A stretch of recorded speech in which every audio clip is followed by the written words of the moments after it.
Enggak, enggak, enggak.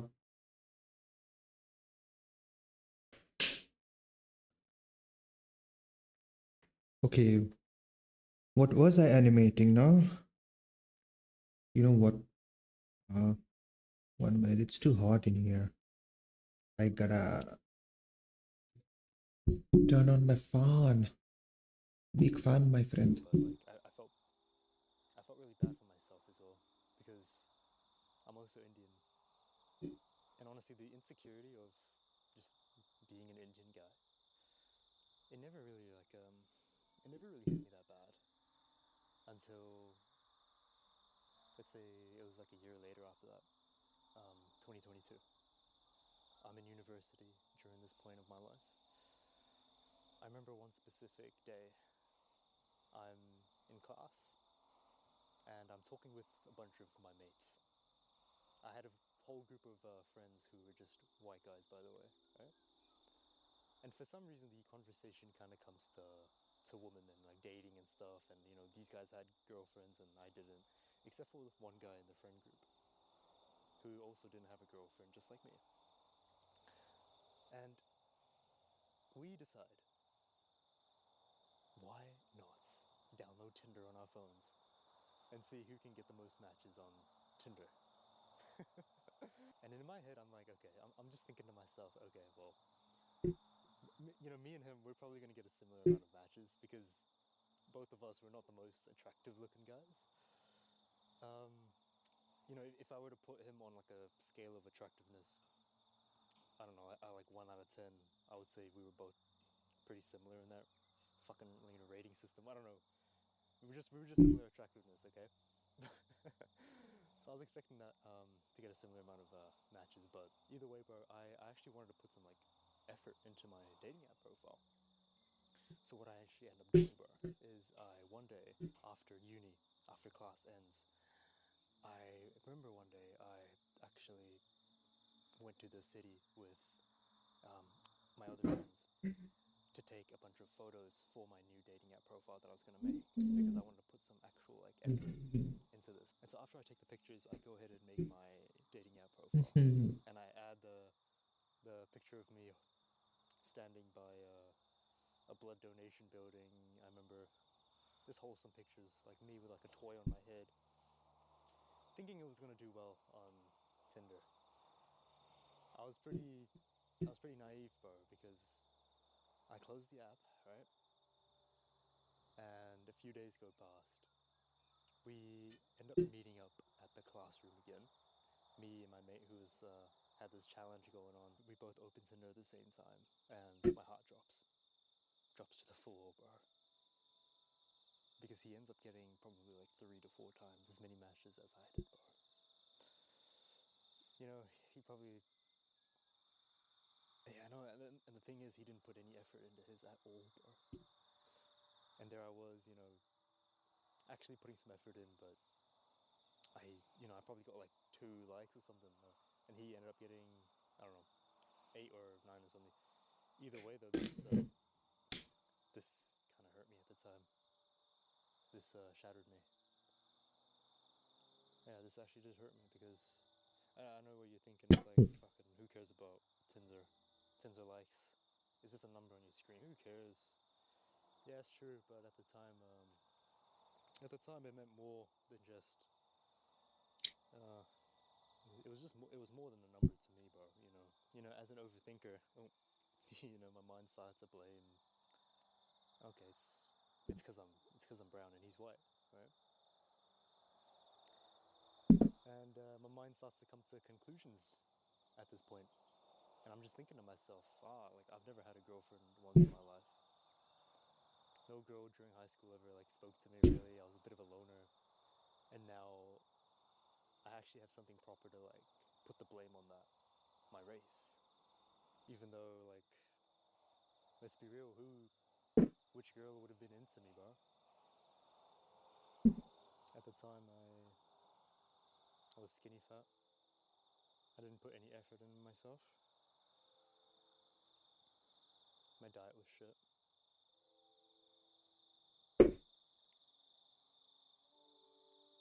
Why would a girl Yet I was there putting the blame on my race. Go figure, right? I was also heavily addicted to porn. I'd pretty much watch it every day. Yeah, no, I did. Yeah, it was a crutch. That's kind of held me back from talking to women. Why talk to women when I can just watch porn, right? It's easier. Some time passes after that.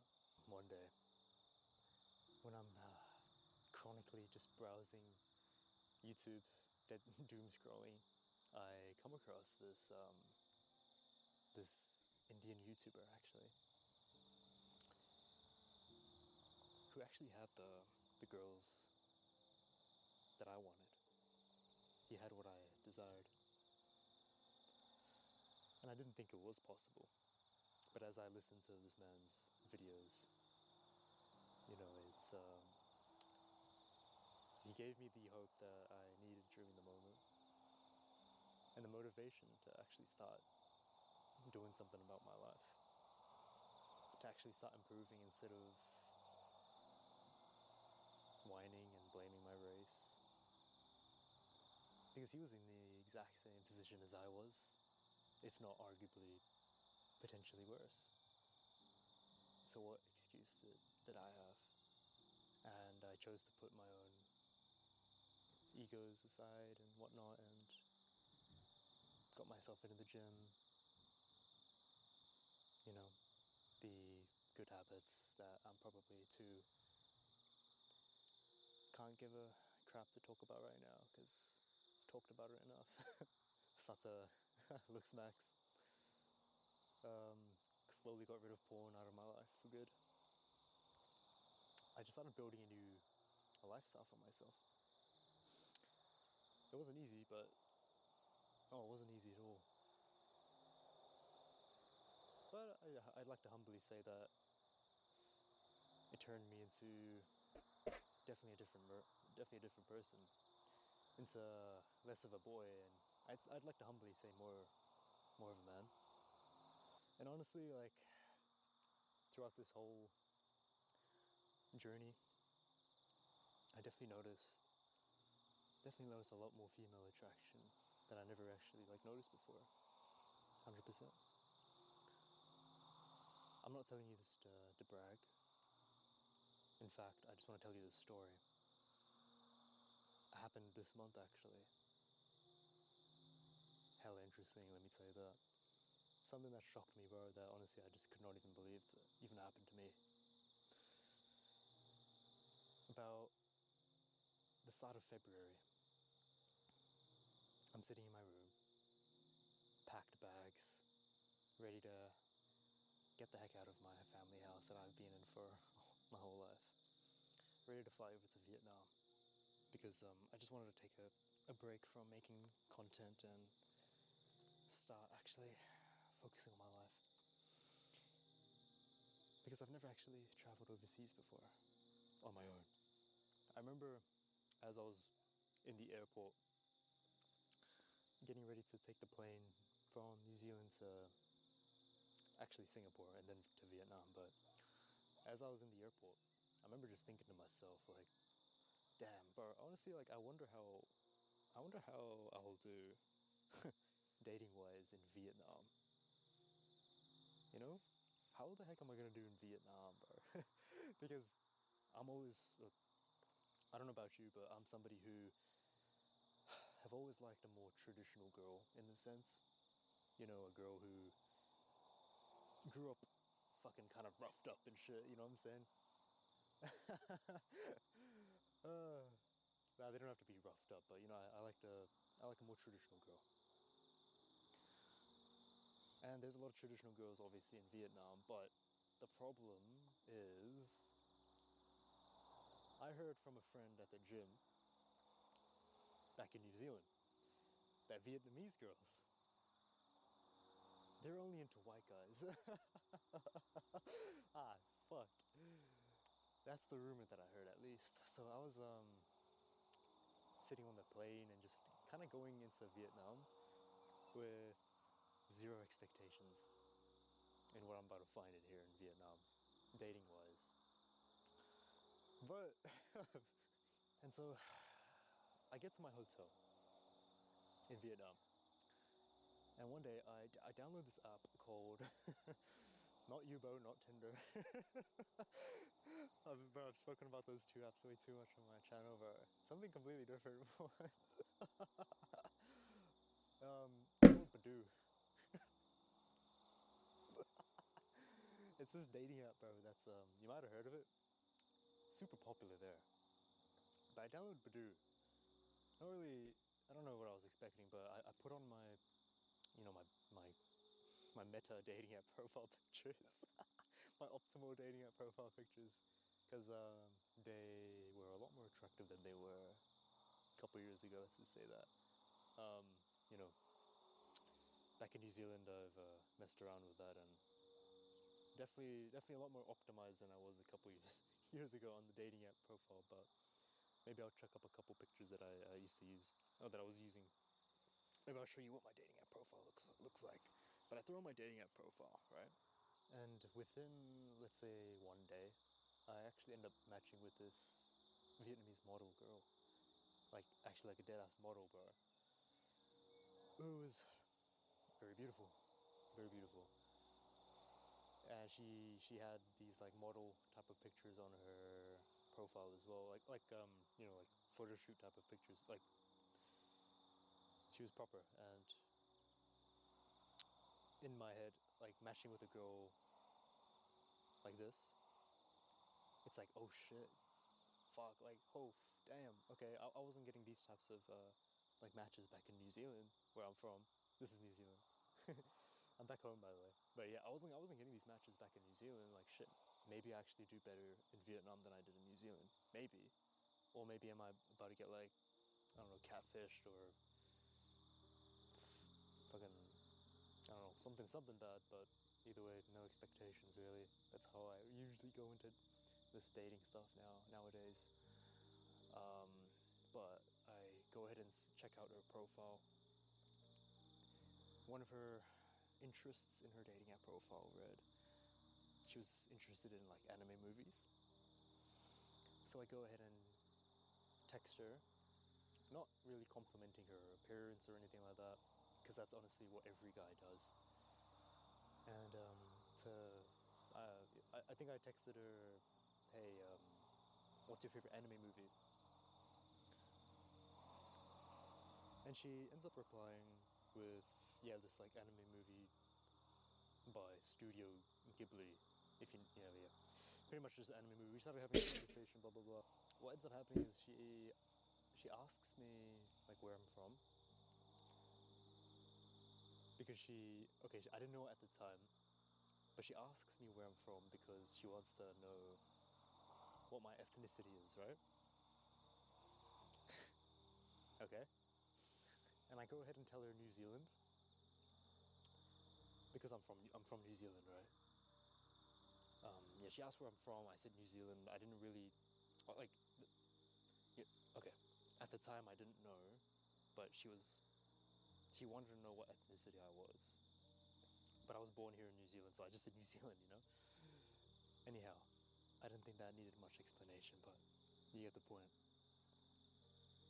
A few days after that, we planned to meet up actually at this cafe, right? And so the day comes. We both agreed that this would be more so like a friendly date, nothing sexual or anything like that, which I was completely, you know, fine with. That's fine. That's what I prefer these days. The day of the date comes. We end up meeting up. And this girl is chatting with me. She's proper cute, proper feminine as well, traditional as heck, bar. um, you know, I felt very comfortable being in her presence. She wasn't any more. I mean, she was as beautiful in the pictures as she was in person too, and it's pretty good at this point. I remember I started considering like, damn, like I would probably want to see things with this girl like through in the future maybe. Of course, right? But again, no expectations. But then the conversation comes to, okay, so at a certain point we start chilling in this another cafe, because we started at a cafe, we walked a little bit, and then we entered another cafe because it was getting hot outside and whatnot, right? We entered another cafe and we were just honestly just chilling, just not really eating anything, just sitting in each other's presence, just in silence. It wasn't even awkward, bro. The energies were matching.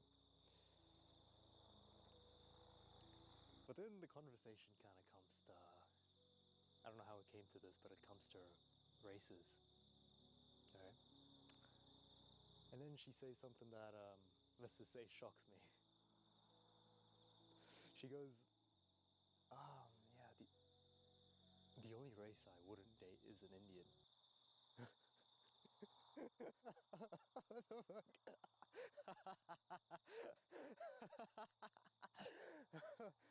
Oh, bro. Oh, dude, I was so confused, bro. I was this close to cracking up laughing, bro. Oh. Because I was like, bro, in my head, I was like, does she not know I'm Indian? Does she not know I'm Indian, bro? And then it's like, wait, yeah, that's right. I told her on text that I was from New Zealand, and obviously, like, since she's a traditional Vietnamese girl, her English isn't the best. She probably thought being from New Zealand is a race. It's a race. Bro, I just did the dad knee slap. But yeah, and then, fuck, bro. In my head, I thought she was just straight up being racist. Like, damn. Like right after that humorous hit, I just got hit with some just some innate anger, right? Like, I'm not gonna lie to you, I'm gonna be completely vulnerable with you. I felt this rage surge inside me because I thought she was being racist and rude and this fucking fly. Oh no, it's not a fly. It's a bee. It's checking out my camera. Could you not? Okay. Appreciate that. Yeah, I thought she was being just straight up racist, bro. As of course I would, right? But then she actually goes on to explain to me a story about how she, one day, used to do yoga and stuff. And one day, her yoga instructor ended up being an Indian man who actually ended up touching her inappropriately.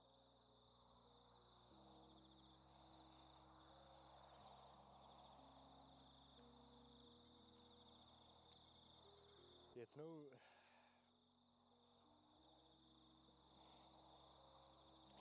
it's no wonder Indians have this horrible, horrible reputation, seen by social media as the dirtiest, most unattractive race. Honestly, once you hear these types of stories, you start to understand why. And in that moment, I just felt, yeah, I mean, I kind of understood her there. Even though obviously I know not every Indian is like that, not every brown guy is like that. Of course, there are white people who do the same thing. Of course, there are black guys who do the same thing, yeah. But it still kind of hurt to see that, bro. You watching this, you can understand why, right? Even if you're Indian, you can understand why. But honestly, none of that even mattered. None of that mattered at all. You know why? Because in her eyes, I was still an exception to the rule. I was still an exception.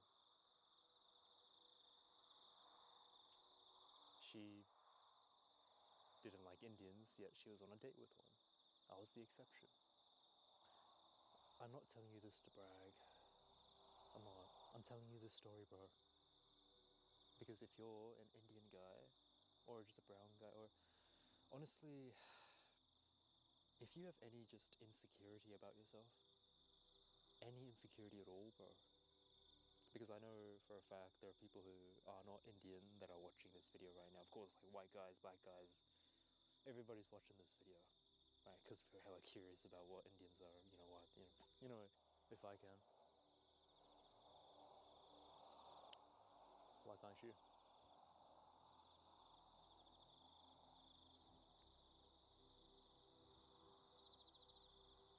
Because you have no excuses. Yes, it may be harder for us, sure. You have to be the exception to the rule, bro. You have to be the exception. I'm not telling you this because you want to hear it. I'm telling you this because this is something that we all need to hear. I was always somebody who just blamed my genetics for everything.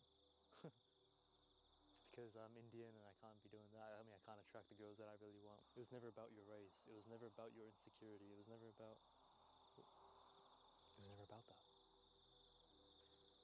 What's the reason you play your favorite game, your favorite video game on hard mode? You know, if you imagine your favorite video game, right? At least for me, what I did is I loved replaying the game and I loved playing it again on the hardest difficulty, right? If you're a gamer, you know, if you're not a gamer, you might not understand this, but that's what I did. Why do you play it on hard mode? It's because you enjoy the challenge. You enjoy the game. Make life your favorite game. Cringe, not cringe, I know, whatever, I don't care. Yes, us Indians or whatever, like, if you have insecurity again, yeah, we may not be able to attract as many girls as like a white guy, let's say. But that's completely okay, bro, because it was never about quantity, it's about quality. What's stopping you from attracting a 10 out of 10 baddie? Nothing. There's plenty of girls out there that will choose you, despite of your race, despite of any insecurity you might have. Fucking trust me on that, bro. Trust me. Trust me. Whatever my trust is worth to you, it's worth it. It truly is. It's always quality over quantity. And in order to get quality, that's not bound by your appearance. It's bound by your heart. It's who you are inside here, bro. Oh, the sun just set as I finished the video. How awesome. Well, I gotta show you the sunset. Whew, bro, take a look, man. Yeah, bro, just don't make women your main priority for now. Keyword, for now. Just trust the process. Trust the process, alright? That's pretty much it for me. If you did enjoy, would appreciate it if you did subscribe, bro. It means a lot to me, alright? Catch you in the next one.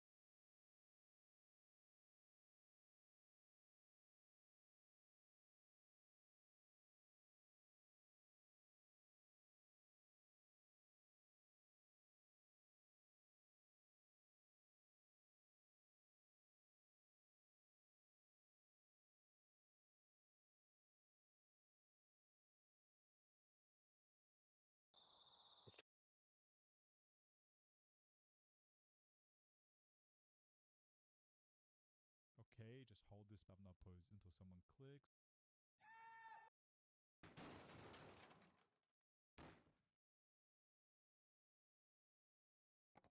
Scared the color out of me. Love at first fright? Yeah? Okay, I'll move on. Hi, I'm Rocco.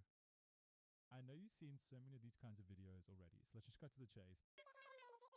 I moved out at freshly 16 to take on insane opportunities at a young age, which will need to be a story for the future.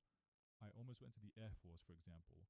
I moved houses. I lived alone. I have gone to 3 different schools. I have been in every single clique imaginable. And yet, a consistent part of all this chaos in my life has been this community and what these YouTubers have brought to my life.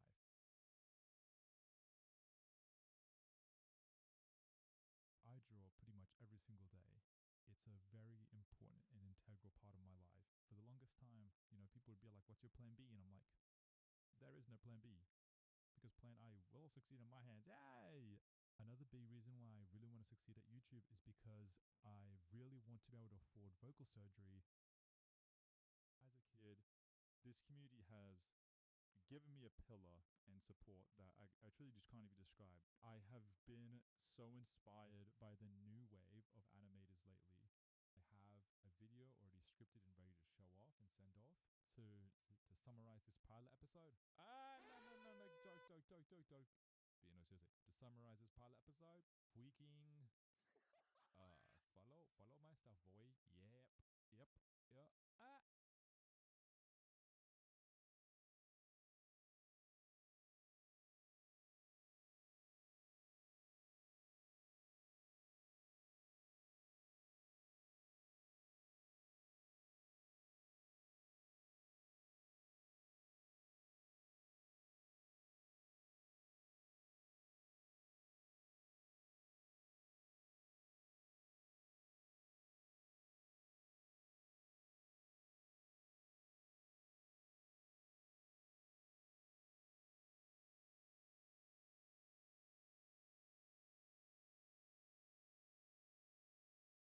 It's the year 1867. A bearded philosopher named Karl Marx sits in the dim light of the British Museum, scribbling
foundational texts of Das Kapital. He is writing about a terrifying future where every human interaction is reduced to a cold transaction, a world where even kindness is a commodity bought and sold for a profit. He had no idea that over 150 years later, he would describe the career of Jimmy Donaldson, Mr. Beast, with frightening accuracy. We view Mr. Beast as the internet's greatest philanthropist, a modern-day saint who builds wells and pays for surgeries. But through a Marxist lens, Mr. Beast isn't the solution to capitalism's failures. He is its final, most dystopian evolution. He has perfected an economy where human desperation is gamified, and charity is no longer an act of mercy, but a high-yield digital asset. Marx warned us that under late-stage capitalism, everything, even our empathy, would have a price tag. Mr. Beast didn't just find that price tag, he built $1 billion empire on it. This is how the world's most popular creator perfected the exact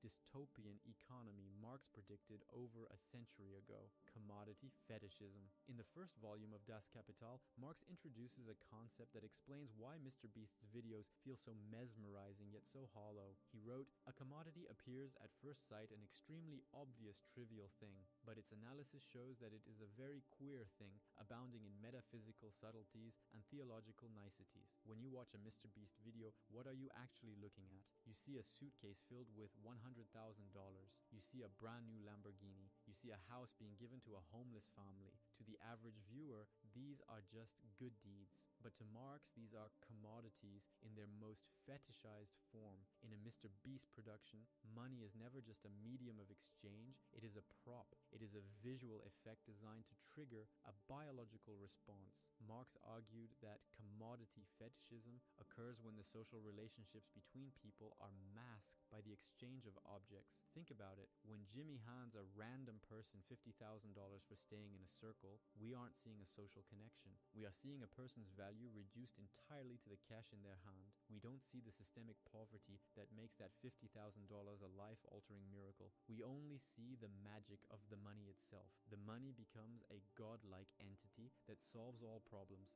hiding the ugly reality of the labor and desperation that created the need for the money in the first place. Mr. Beast is not giving away money in the traditional sense. He is converting human struggle into a high-yield digital asset. Marx warned that in a capitalist society, all that is holy is profaned. The sacred act of charity has been stripped of its human soul and redesigned to satisfy a recommendation algorithm. It is the ultimate commodification. Kindness itself has become a product you can subscribe to. Human alienation. Marx's theory of alienation is perhaps his most haunting critique of how capitalism breaks the human spirit. In his economic and philosophic manuscripts of 1844, he wrote, "The worker becomes all the poorer the more wealth he produces, the more his production increases in power and range. The worker becomes an ever cheaper commodity the more commodities he creates." Now, look at a Mr. Beast challenge. A participant is placed in a white room for 100 days. Another is buried alive for 50 hours. Another survives in a wilderness for a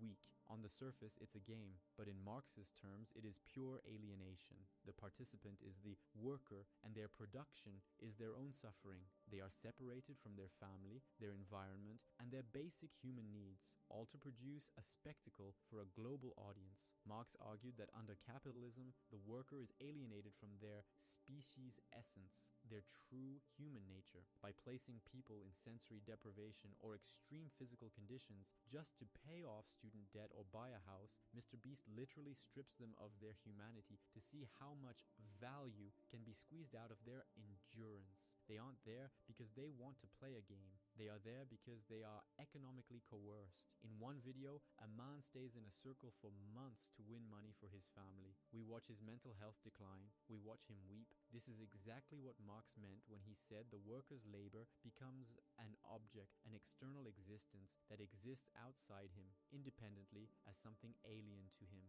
The contestants' pain is no longer their own. It belongs to the Beast brand. It is a raw material like coal or iron, mined from the human psyche and sold to us as entertainment. The more the contestant suffers, the more wealth the video generates. They are a cog plug in a machine that requires their total alienation to function. They sell their life activity to obtain the means of subsistence, turning their very existence into a game of survival. Exchange value. To understand the genius and the horror of the Mr. Beast model, we have to look at how he treats human life as a balance sheet. Marx famously distinguished between use value and exchange value. In value, price, and profit, he noted, as exchange values, all commodities are merely definite quantities of congealed labor time. Take the video where Mr. Beast pays for 1,000 people to have cataract surgery. The use value of that act is immense. 1,000 people can now see it is a genuine good, but in the logic of the channel, the exchange value is what matters.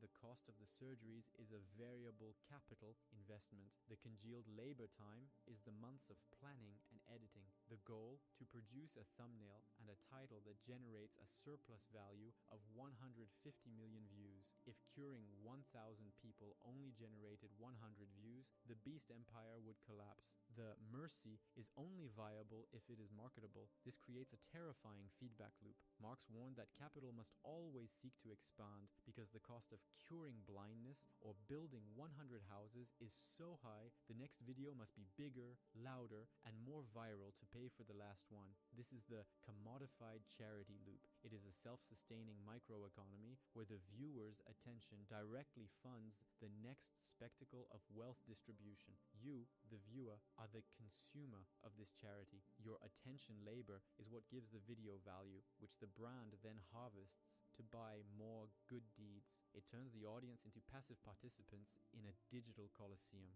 We aren't being inspired to help, we are being conditioned to watch. Marx believed that the market eventually turns everything into a quantity. In the Mr. Beast universe, there is no quality of mercy. There is only the quantity of people helped versus the cost per click. It is a cold, calculated breakdown of the human heart into a spreadsheet. Capital accumulation. Marx's most famous command for the capitalist was accumulate, accumulate. That is Moses and the prophets. He understood that capital is not a thing, but a process. It has to move. It has to grow. If it stops, it dies. Jimmy Donaldson often says in interviews that he has $0 in his bank account because he reinvests every penny back into his videos. Mr. Beast ends every single month with $0 in his bank account. I mean, at the end of the day, I could spend less per videos if I want to. I'm just focused on making the best videos possible, period. I don't care about making money. I don't care about time. I don't care about anything. I just want to make the best videos on the planet. But at any point, if I was like, oh, I need to stop losing money, I'd, don't spend $1 million on the next video. Just spend 100 grand. You know what I mean?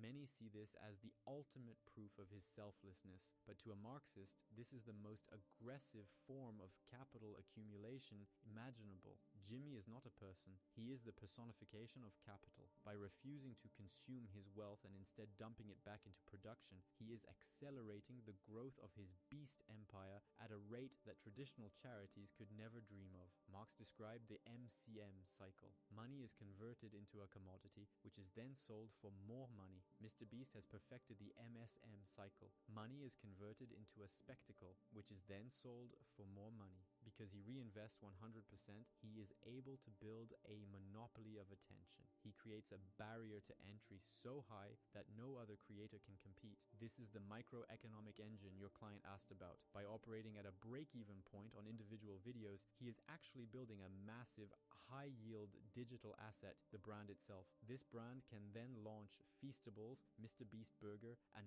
massive merchandising lines. The charity is the marketing department for a global conglomerate. Marx warned that as capital accumulates, it centralizes. We see this today. One man now controls the charity narrative for the entire internet. He has become a private state, providing the services like water, housing, and healthcare that the actual state has failed to provide. He is the benevolent dictator of the digital age, exactly the kind of prince of industry Marx feared would replace traditional society. The Reserve Army.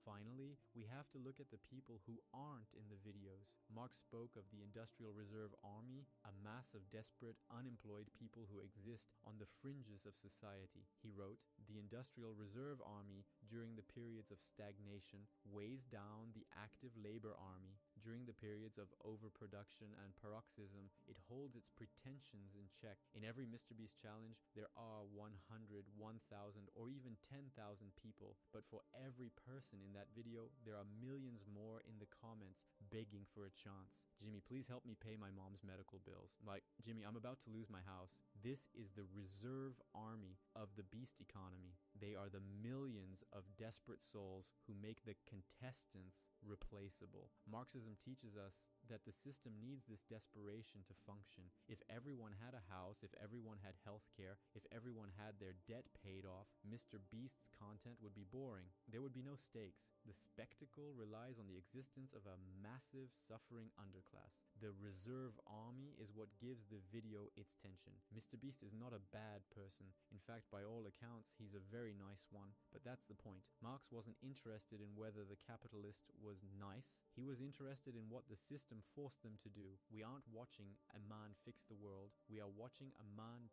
prove that the world is broken beyond repair. And the scariest part, we can't stop watching. We are the ones providing the living labor of our attention, keeping the vampire alive.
Hello, introverts and extroverts. Now, if you've been watching my channel for a while, you'd know that I've worked at a bacon factory and in retail before I became a content creator.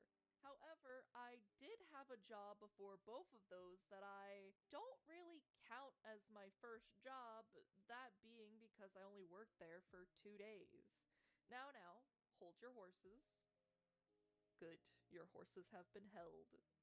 You might be thinking, Miss Cartoonist, why would you quit your job after 2 days of working there? That's barely giving the place a chance. Well, dear Sock, I have a thing called self-respect. Are you calling it self-respect again when it's actually just your social anxiety? Shut up. I'll tell you what happened. Just let me set the scene. It was like within the first year of the pandemic, I had just graduated high school, and I decided I need to get my first job before college started because, adults need money. Why did you only decide to get a job at 18? Sock. What? It's a valid question. For example, I started working when I was 3 months old. They put me in the mines so that I could support my family. Sock, I don't need to justify why I started working at the age I started working, okay? We all go through life differently. I get starting work at 18 years old might seem a little late to some people, but that's just how my life went. And plus, I was volunteering as a teenager and did extracurriculars since I was a child. It's not like I was having zero life experiences. Sock, if you really need to know, my mother valued allowing us to be kids as long as we could, which I really appreciated. She wanted to allow us to start having a job when we wanted to. Now, if you're done judging me, Sock, I'd like to get back to the main part of the story. Fine, go for it. Thank you. So I applied for jobs, and like the job market today, it was really hard to get one. Miss, you'll need to apply online. But on your website, it said it was better to apply in person. Yeah, I know, but we only accept online applications. Nope. Sorry, kid. Ew, no. You need to apply online. Sorry. Unfortunately, we aren't hiring. Oh. My mom eventually found a job opening for a warehouse worker, but the thing is, it was like a position that I would go in to replace people last minute. Like if a warehouse worker got sick, I would be the one called in to replace them, I think. Part of that still confuses me because the warehouse that I was sent to work in treated me like I would be working there more consistently. Like, for example, they told me that I could carry my own bag in the warehouse until they could provide me with a permanent locker, or telling me that I need to buy a card that only works in their cafeteria. Anyways, I went to what I thought was the interview, but turns out no, I was hired instantly. The interview was just to sign papers and take a warehouse safety quiz, which I somehow managed to pass without any preparation. I suppose it was mostly common sense, but a lot of them I just guessed how to operate the tools. Thank God they didn't let me touch any of them. On my first day, there was a young woman, an older woman, and a man assigned to train me. They assigned 3 people to look after me because the warehouse is like massive. I can never describe to you how big this facility was.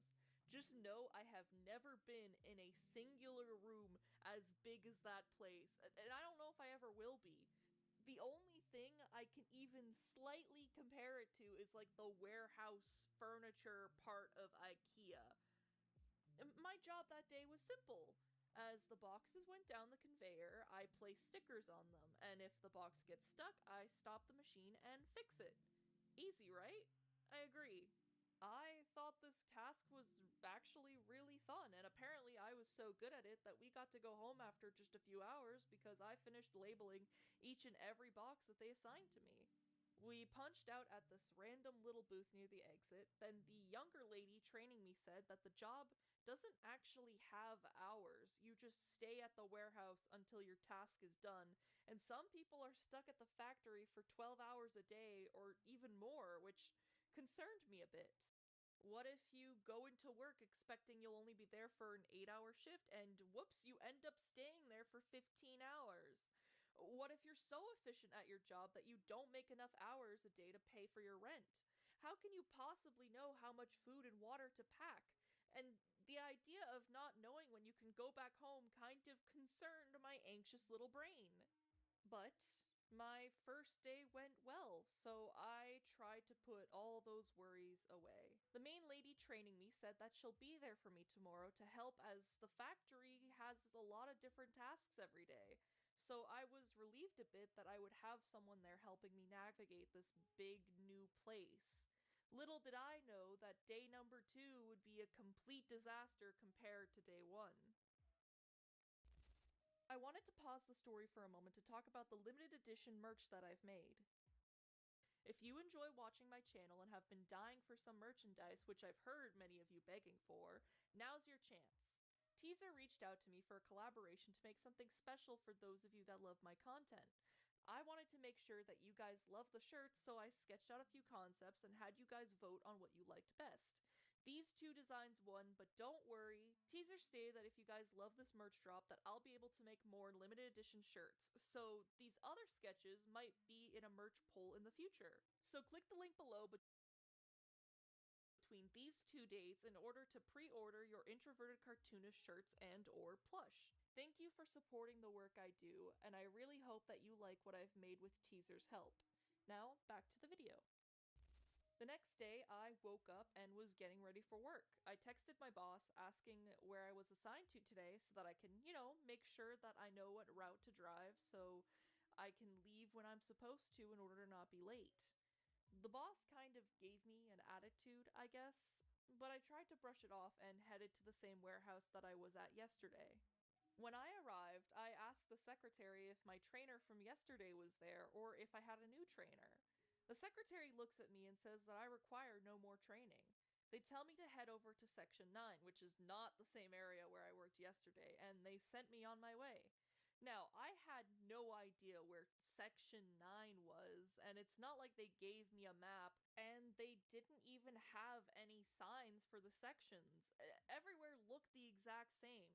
And so I headed into the factory, confused as ever, and I approached practically every worker I came across, asking where the section I was told to work was.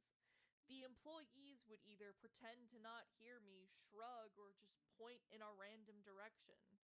After a while of aimless walking, I decided I should text my boss because I was completely and utterly lost.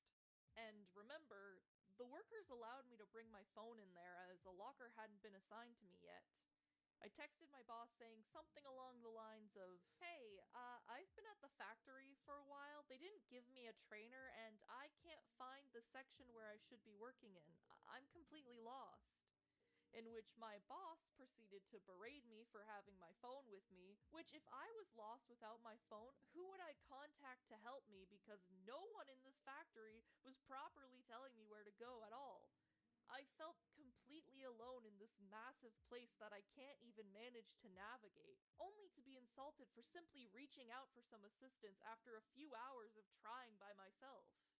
So, the boss sent an employee to my location, and it was the man that helped train me the day before. I told him where I'm supposed to be working, and instead of walking me there, he pointed and told me to head that way. And then he left me alone.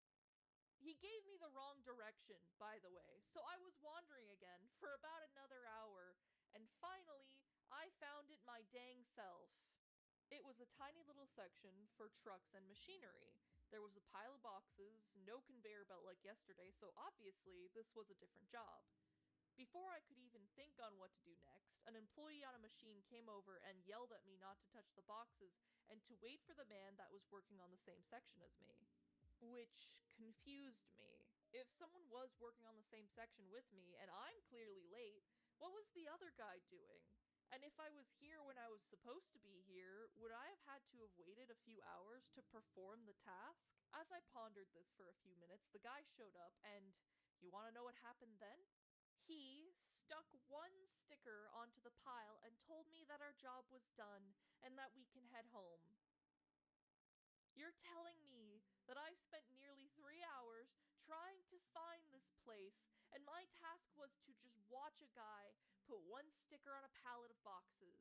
Now, I don't think I can ever express in this video how frustrated, confused, and upset I was, even up to this singular moment. Like, I'm telling you, about halfway through being lost that I was just holding back tears because not only am I afraid of talking to strangers, but I also have a fear of being in new situations or locations, especially alone. Hence my agoraphobia. So knowing my entire purpose of being here was completely useless, my entire mental energy just completely faded away, and I was just on the verge of crashing out, in all honesty. So, you would think, it's over. You went home, right? Well, first I had to clock out. I found the booth where I clocked out yesterday relatively quickly. Somehow. However, oh, why are you here? I was here yesterday? This is where I'm supposed to clock out, right? Right? Oh, you're so silly. This is for Section 4's clockouts. You need to be at the booth for Section 9's clockouts. And where is that booth? It took me some more time to find this booth because it wasn't near Section 9 at all. So great, I clocked out. I don't remember where the exit is from here. You see, the exit that I remember from yesterday was a little door hidden away where I had to enter, go into an elevator, and leave the building. Not only did it take me some time to even find a door again, but when I finally got into that elevator thinking the worst was behind me, I could escape this torment now. Just imagining those doors to the outside world and so yeah, apparently I went into the wrong door. Which this door apparently leads to a very expensive looking office, in which I assume factory workers weren't allowed to be in, considering the very disgusted looks of the high and mighty office workers from the moment I entered the room. But with all these shocked stares of all these strangers, the panic finally sets in that I've been lost for hours with no exit in sight. I eventually just couldn't take it anymore. um, I am so sorry. It's my second day here, and no one is helping me, and I don't know where the exit is, and I.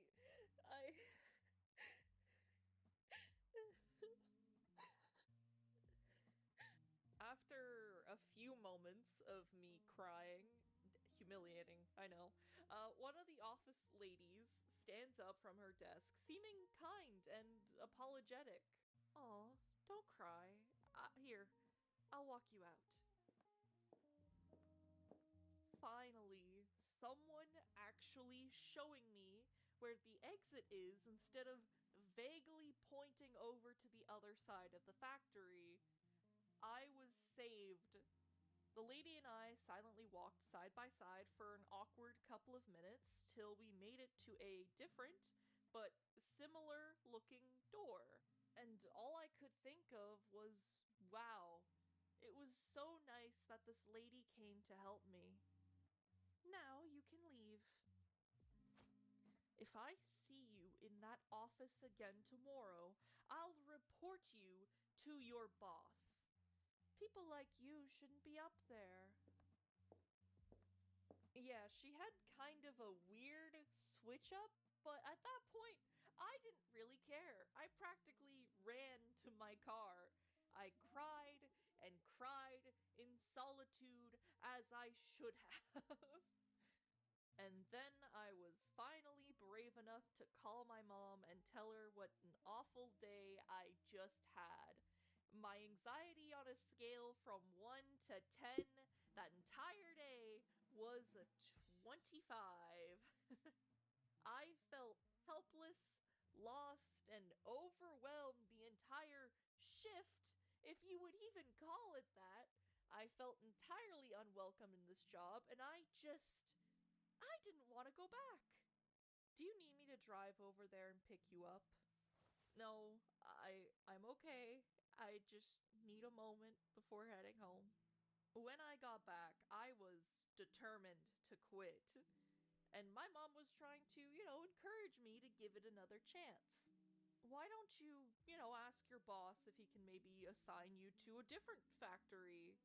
Fine, I'll text him. No, you should call. It's more professional that way. The problem I have with calling and talking to people is that I tend to clam up and just go along with things, even if I don't want to, instead of actually saying what I mean. Like, I would like an iced coffee, please. Sorry, we're out of that. Is there anything else that you'd like? This isn't what we practiced 23 times for!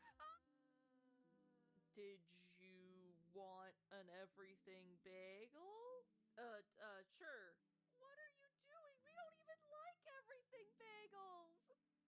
So I decided to call just to make my mom happy, but I knew in my heart that I wouldn't be able to get the words out on why my day was so awful and stressful for me, because when I talk about how I feel, especially involving something that very emotionally impacts me, like my anxiety, I can't do anything but cry, which makes me clam up even more. Heck, the only reason I can somewhat talk about my feelings in video form is because I can retake as many recordings as I need to. But put me on the spot and I start crying immediately when talking about how I feel. Like, just ask my partners. Here we go. Hey boss, it's me, Jess, your new employee. Are you still in the factory with your phone? I already said you aren't allowed to be on that thing in there. I finished my shift a while ago. Oh, okay. Good. So why are you calling? I wanted to ask if there was any other jobs at your company that you can give me. The one at this specific warehouse is. What? No! You think your job is too difficult?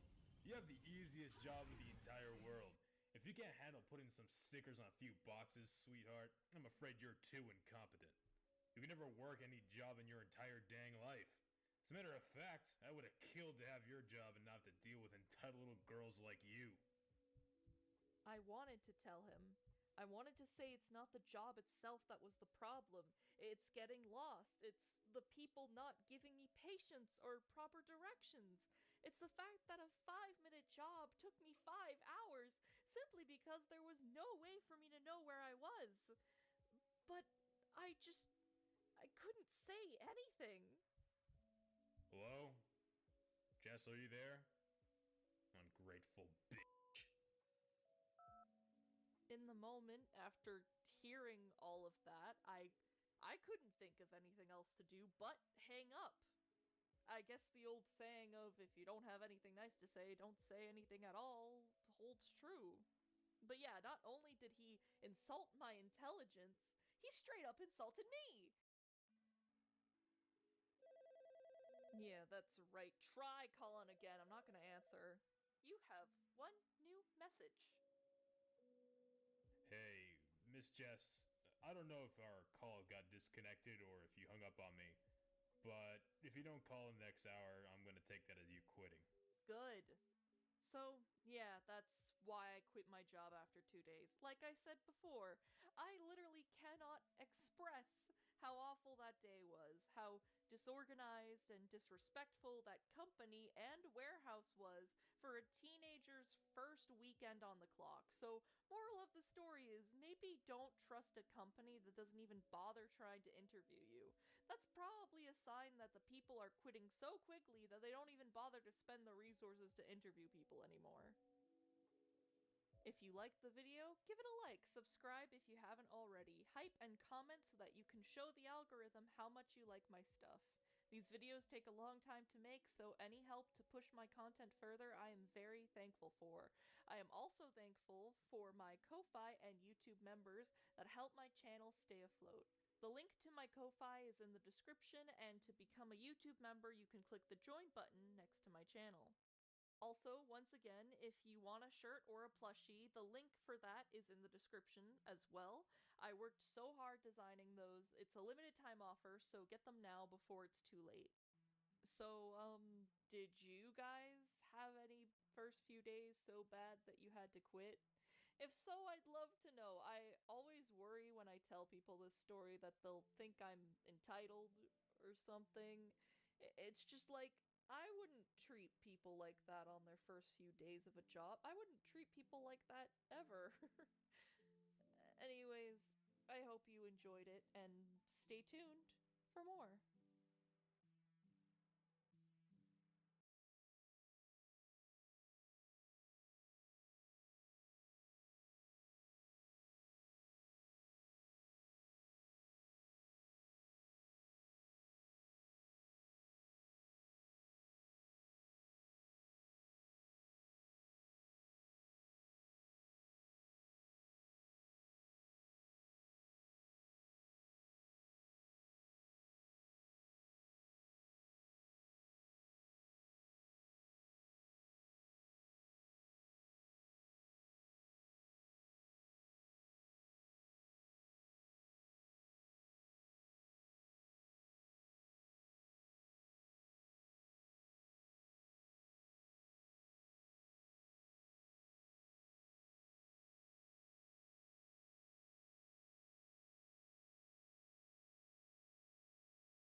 property isn't your style.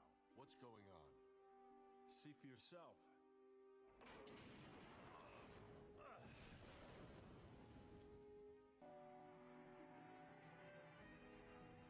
What is it? Mankind's only hope.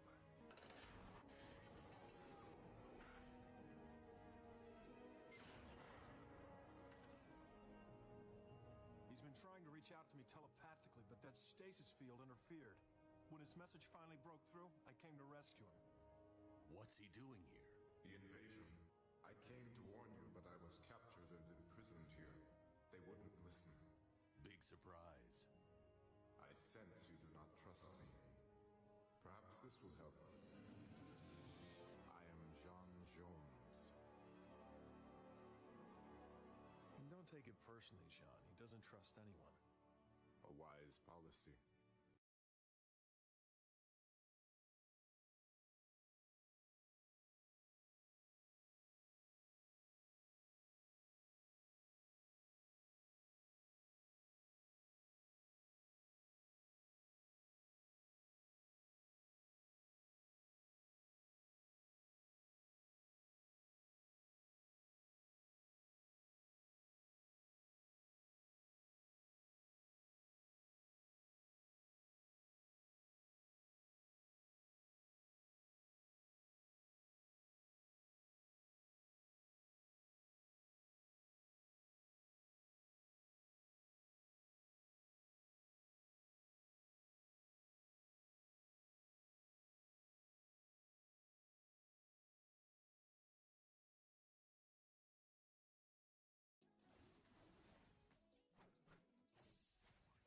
What the hell?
Bro.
Oh my gosh.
Oi.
Wow. Good job on that.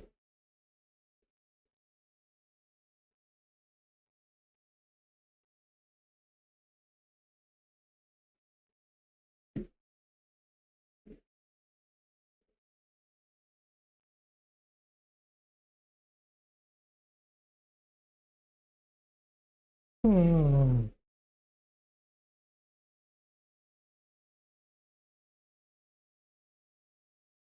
I would end up being one of those reaction channels जो बैठते हैं video चलाते हैं और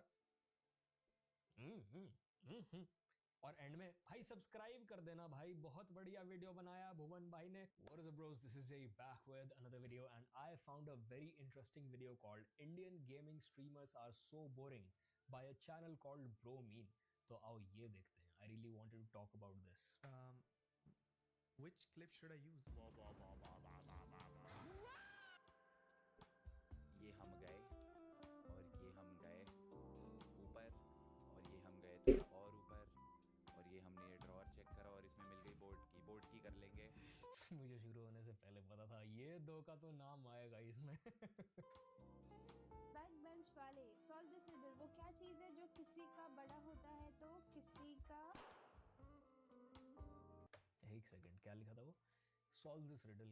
वो क्या चीज है जो किसी का बड़ा होता है तो किसी का छोटा होता है पर शादी के बाद हर पति अपने हर क्या इसमें किसकी गलती है? तुम्हें क्या लगता है?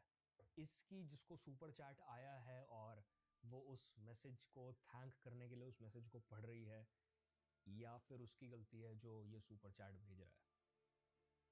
सोचो इस बारे में. जो किसी का बड़ा होता है तो किसी का.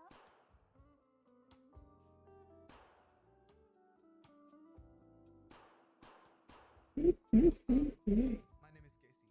क्यों दे रहा हूँ इंट्रो? तुम कुछ भी बुलाओ but my name is KC. Literally जो बोलना है बोलो भाई, गंजा मत बोलना बस. चीप जोक्स के लिए तो नहीं फिर नहीं. And the people that know me उन्हें पता है कि I suck mega dick at every game possible. It's so shit that I get stuck under his ball sack. I tried chess on stream. Board पे हकने को game play नहीं बोलते. I can kill you. Believe me, Kunal. That's a threat, bro. I win by law. That's a threat. That's a threat. I'm filing a case. I tried this shit, shouted a hell lot, gala बैठ गया, and I tried and finished Elden Ring. I mean, जैसे तैसे. We don't talk about that. The fucking DLC as well.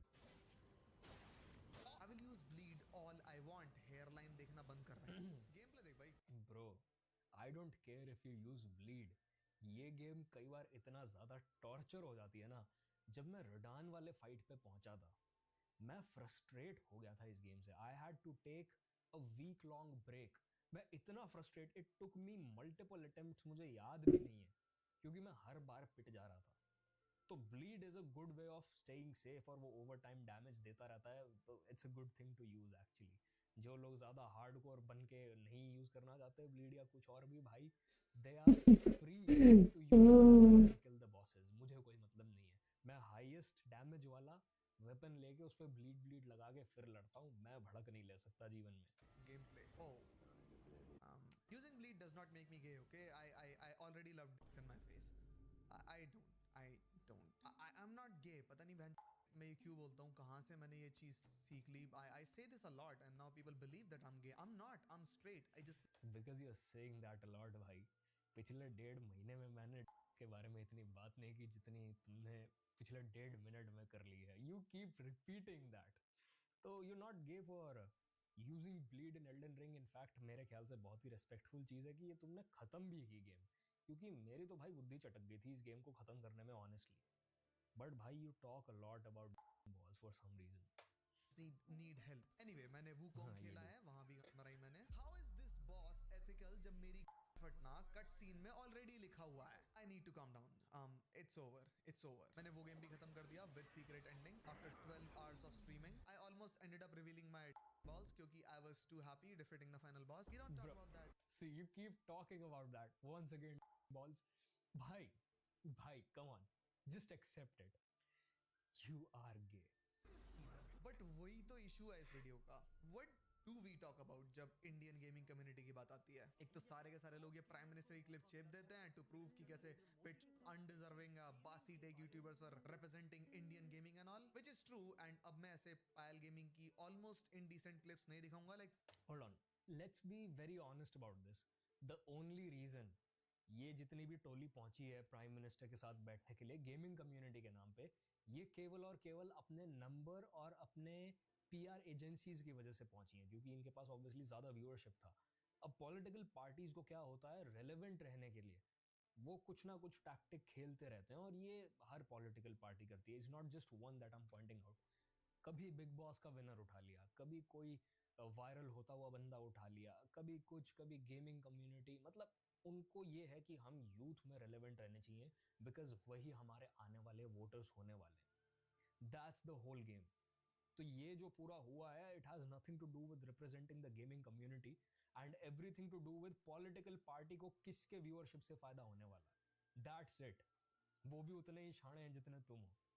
TD वाली clips क्योंकि वो clips नहीं है, वो उसका एंटायर चैनल है. ओके उसका एंटायर प्रेजेंस है. मैं तो चाहे सबको हिट करने आया हूँ. लेजिट सबको हिट करूंगा इक्वली चाहे वो डाइवर्स गेम्स खेल रहा हूँ ना खेल रहा हूँ. सबके सब सुनो.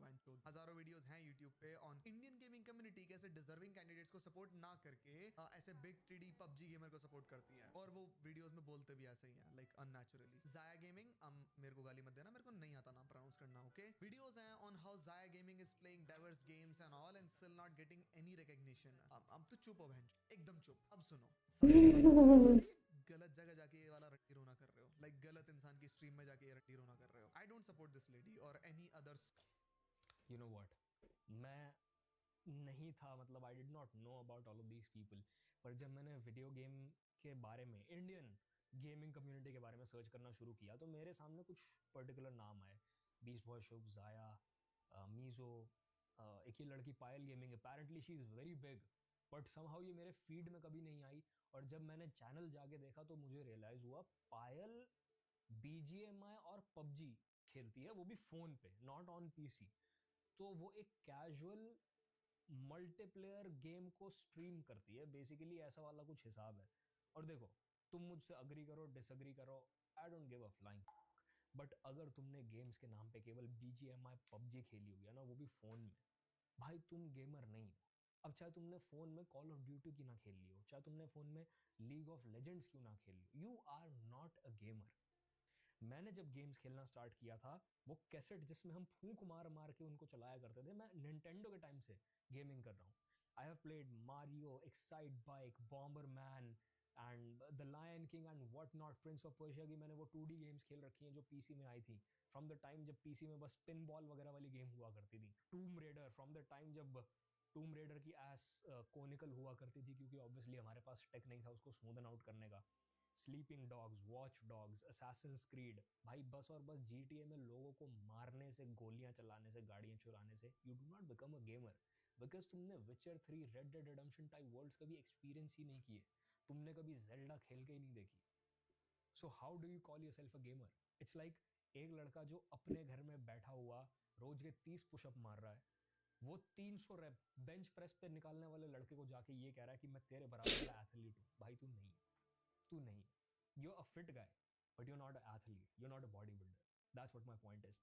तो पायल का जितना भी ऑडियंस है, जो मुझे समझ आया, वो गेमिंग का ऑडियंस है ही नहीं।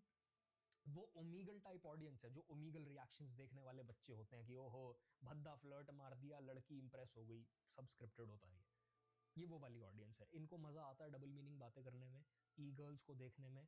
ये इनकी कोशिश यही रहती है लड़की समहाउ रिवीलिंग कपड़े पहन ले और हम कैमरा के पीछे अपना काम कर लें। हस्त मैथुन एडिक्ट्स होते हैं ये एक से एक। इनको गेमिंग से कुछ लेना देना है नहीं। पॉइंट सारा ये है। और क्या इसमें पायल की गलती है? नहीं। जो उसके पास रिसोर्स अवेलेबल था, जो उसको करना आता था, उससे उसने ऑडियंस बनाई। बट ये ऑडियंस कभी गेमिंग की ऑडियंस थी ही नहीं। तो उसको पैसा कमाने का तो ऐसा जरिया मिल गया जिसकी हेल्प से वो अपने हॉबीज को परस्यू कर सकती है, अपने पैशंस को परस्यू कर सकती है, चाहे वो ब्यूटी हो, गेमिंग हो, कुछ भी हो।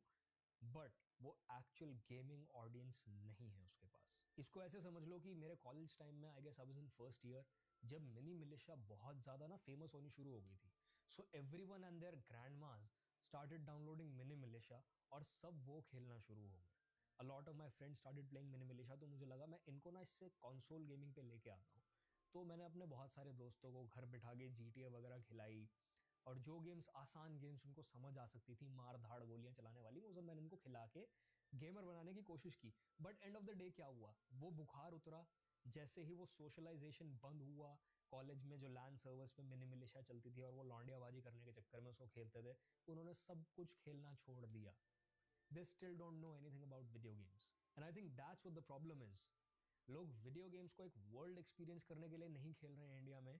लोग वीडियो गेम्स खेल रहे हैं सोशलाइज करने के लिए, लौंडियाबाजी करने के लिए, बकैतियां करने के लिए, ऑल चैट पे, कॉम्स पे। That's what's happening. So called female gamer in India जो गेम के नाम पे गेमिंग के अलावा सब कर रही हैं, even selling soft as well on Instagram. But मेरे को इस बात पे हो रही है कि जिन गेमर्स को पता है कि हमें टीडी सेल करनी है, ब्यूटी सेल करनी है और उसके बेसिस पे व्यूज लाने हैं, तुम उनकी चैट में जाके उन्हें गाली क्यों बक रहे हो? मतलब उनके व्यूअर्स को क्यों समझा रहे हो कि भाई ये एथिकल नहीं है, ये मॉरली राइट नहीं है, इंडियन गेमिंग कम्युनिटी के सपोर्ट करो? अबे वो सारे के सारे हैं, वो वहां पे वैसे भी गेम को देखने नहीं गए, चाहे वो कुछ भी खेल रही हो। They are just there for college में जो लैंड सर्वर्स पे मिनी मिलिशिया चलती थी और वो लौंडिया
Yeah, yes.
में उसको खेलते थे, उन्होंने सब कुछ खेलना छोड़ दिया.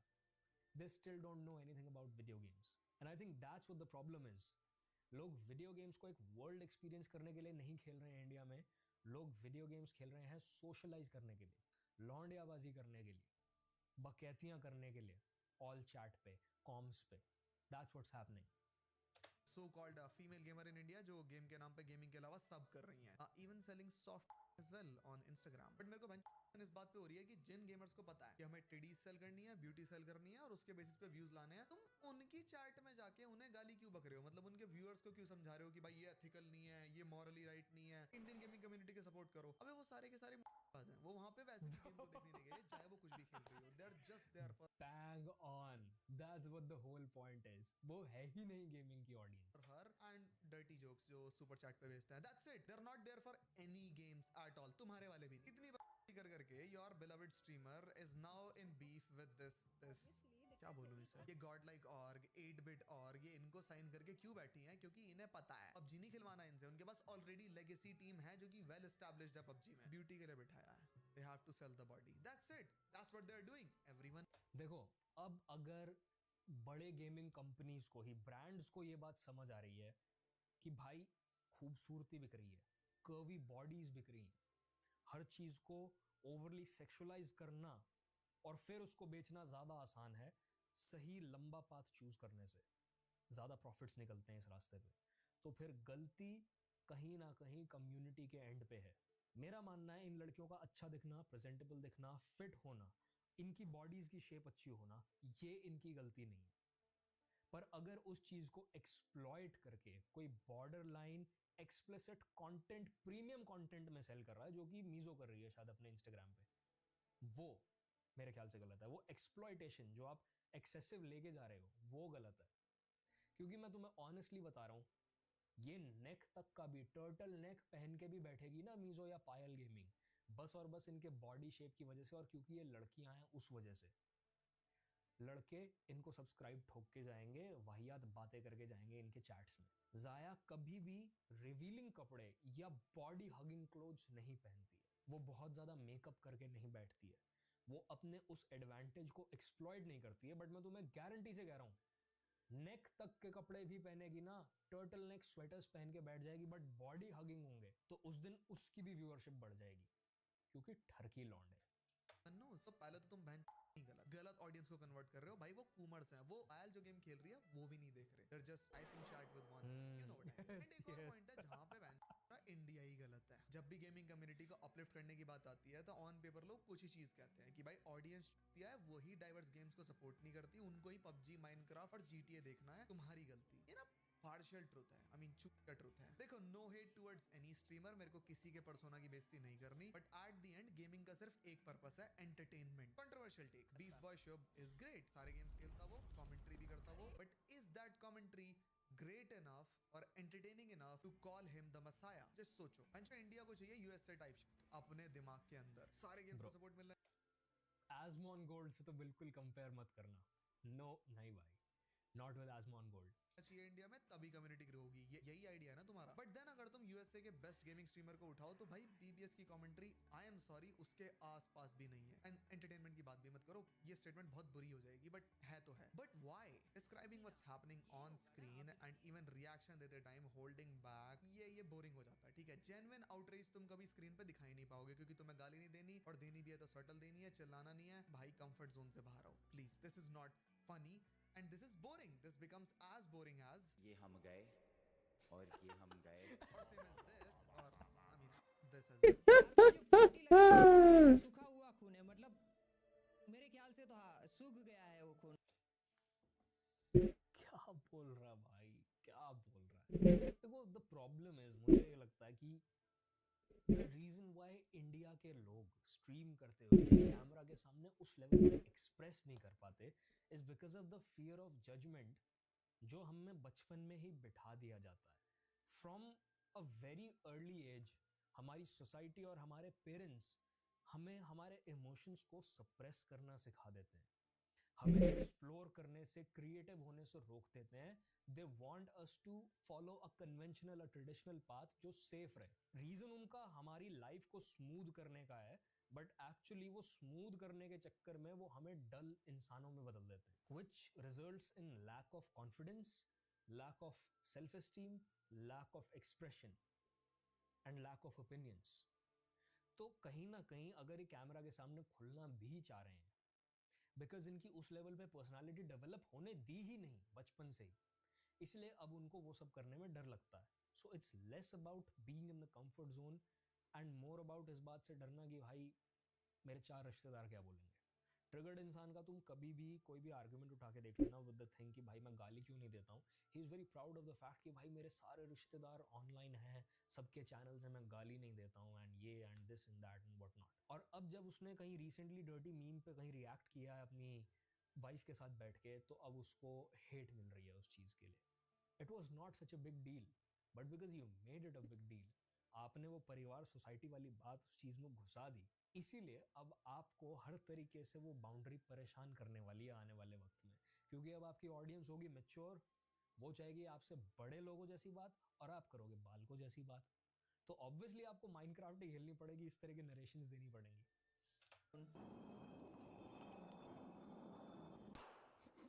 मेरे को पता है जेन्युइन हेटरेड क्राफ्ट ही खेलनी पड़ेगी, इस तरह की नरेशंस देनी पड़ेंगी। Oh my gosh. Welcome, Puff. Hello, hello. Wait. Okay, it cannot capture my fan sound, Lamar. It's so loud, but still. Welcome, Puff. How have you been? Hope everything's going well. Hello, hello. How are you? मेरे को पता है genuine hatred था, और मतलब अभी भी है थोड़ा बहुत फॉर ट्रिगर्ड इंसान and Mythpat gaming as well. क्योंकि भाई देखो fake laughs, fake screams and fake narratives सब यूज करते हैं गेमिंग वीडियोस में। तो मैं जेन्युइनली लगता है कि people actually get scared of this shit. सबका सब फेक है, सबको पता है जिसके पास कॉमन सेंस है, but it's the way you sell it on screen. मेरे को इनसे हेट अभी भी इसलिए है क्योंकि इन्हें से नहीं आता हाउ टू सेल शिट। इसीलिए ही तो they still stick to the same games जो बच्चों में पॉपुलर हैं या फिर थे। क्योंकि बच्चे जब इन गेम्स के बारे में सर्च करेंगे ऑन यूट्यूब, तो यूट्यूब इन्हें यही एक्सीडेंटल सक्सेसफुल यूट्यूबर्स की वीडियो सजेस्ट करेगा, right? And in accident bro, I agree with that term so much, accidental famous YouTubers. But देखो कहीं ना कहीं मैं एज डिसरिस्पेक्ट नहीं बोल रहा हूँ, मेरा मानना है हर बिजनेस, हर इंसान जो कभी ना कभी अपनी चीज़ के साथ सक्सेसफुल हुआ होता है, वो रिस्क लेने की वजह से, क्योंकि उसने उस वक्त में रिस्क लिया होता है जब और किसी की हिम्मत नहीं होती वो काम करने की, जब उस काम में से कोई पैसा या रिजल्ट नहीं निकल रहा होता, वो तब अकेला खड़ा होता है उस दुनिया में जाके, इस वजह से वो ऊपर बैठा हुआ है बाकी सबसे। बट डेफिनेटली अगर ये लोग आज के एनवायरमेंट में जहाँ इतना कंपटीशन है और ऐसा छोटा चैनल इतना वेल प्रोड्यूस्ड कंटेंट बना रहा है, ये सरवाइव नहीं करने वाले थे भाई। सक्सेसफुल गेमर्स को क्योंकि खुद पता है कि they are not good for anything, जब डाइवर्स गेम्स की बात आती है तो फिर ये वही सेफ स्पेस में वही कद्दू पुराने गेम्स खेलते रहते हैं। क्योंकि भाई जब तक पैसा आ रहा है चुपचाप गांड बंद करके गेम्स खेलते रहो, ठीक है? टैलेंट हम पे है नहीं, हम कुछ और ट्राई नहीं करेंगे, हम जाएंगे जहां बंदे ने डाइवर्स करने की कोशिश पे करिए डेड। क्योंकि रियलिटी चेक भी तो हेवीली हिट करता है ना, झूठ नहीं बोल रहा मैं। मिथपैट को किया रियलिटी चेक वूकोंग के टाइम पे हिट, देखो क्या किया उसने। भाई ये नहीं होता है भाई, ऐसे सब गेम्स नहीं खेलता मैं, मेरे को नहीं आता ये सब कुछ भाई। ये तुम लोग ना बीसबॉल शिप को बोलो ये सब खेलने को, मेरे को नहीं जमता ये सब कुछ। मेरे से वो होता है जीटीए में गाड़ी से लोगों को उड़ा बंदे ने स्टार्ट। भाई that disappoints me so, come on myth pack, come on brother. मुझे इसी बात से तो प्रॉब्लम है कि इस देश के लोगों को जीटीए में गाड़ियों को आरपीजी से उड़ाना और बंदूकें चलाने से ऊपर कभी कुछ आता क्यों नहीं है? और अगर इतने बढ़िया हो तुम बंदूकें चलाने में, तो तुम कभी कॉल ऑफ ड्यूटी के स्टोरी मोड्स क्यों नहीं खेलते? तुम्हें गोस्ट रिकॉन, तुम्हें वाइल्डलैंड्स के बारे में, या फिर तुम्हें टॉम क्लांसीज के गेम्स के बारे में क्यों नहीं पता भाई? क्यों तुम मेटल गियर सॉलिड नहीं खेल पाए आज तक? दुनिया में इतने सारे एफपीएस शूटर्स हैं जिनमें बहुत अच्छी स्टोरी भी चलती है साथ में, आप वो सब भी नहीं खेलते। आप क्या खेलते हो भाई? गाड़ी उड़ा दो भाई, बॉम्ब फट गया जीटीए में। That's all you're about and I hate that about Indian gaming culture भाई। है ही नहीं, कल्चर है ही नहीं टू बिगिन विद। आप एक वूकोंग जैसी गेम, जो कि सेकेरो जैसी गेम का एक फार इजियर वर्जन है, फार इजियर, को नहीं खेल पा रहे, वो भी बिगिनर लेवल्स पे, दूसरे तीसरे बॉस पे आप हाथ खड़े कर गए हो भाई। You call your self a gamer, आप ऑफलाइन गेम में हार मान रहे हो मेरे भाई। कमाल हो गया। और क्या सोच रहे हैं भाई ग्राफिक कार्ड बनाने वाली कंपनीज और गेम बनाने वाली कंपनीज, क्या सोच रही हैं? हम बॉसेस में एआई इंटीग्रेट कर देते हैं, जिससे जब लोग टीम्स में खेलें या सिंगल प्लेयर मोड में खेलें तो बॉस हर बार उनके हिसाब से अडेप्ट कर जाए, उनके अटैक्स को डॉज कर जाए। That's what we are planning for the future.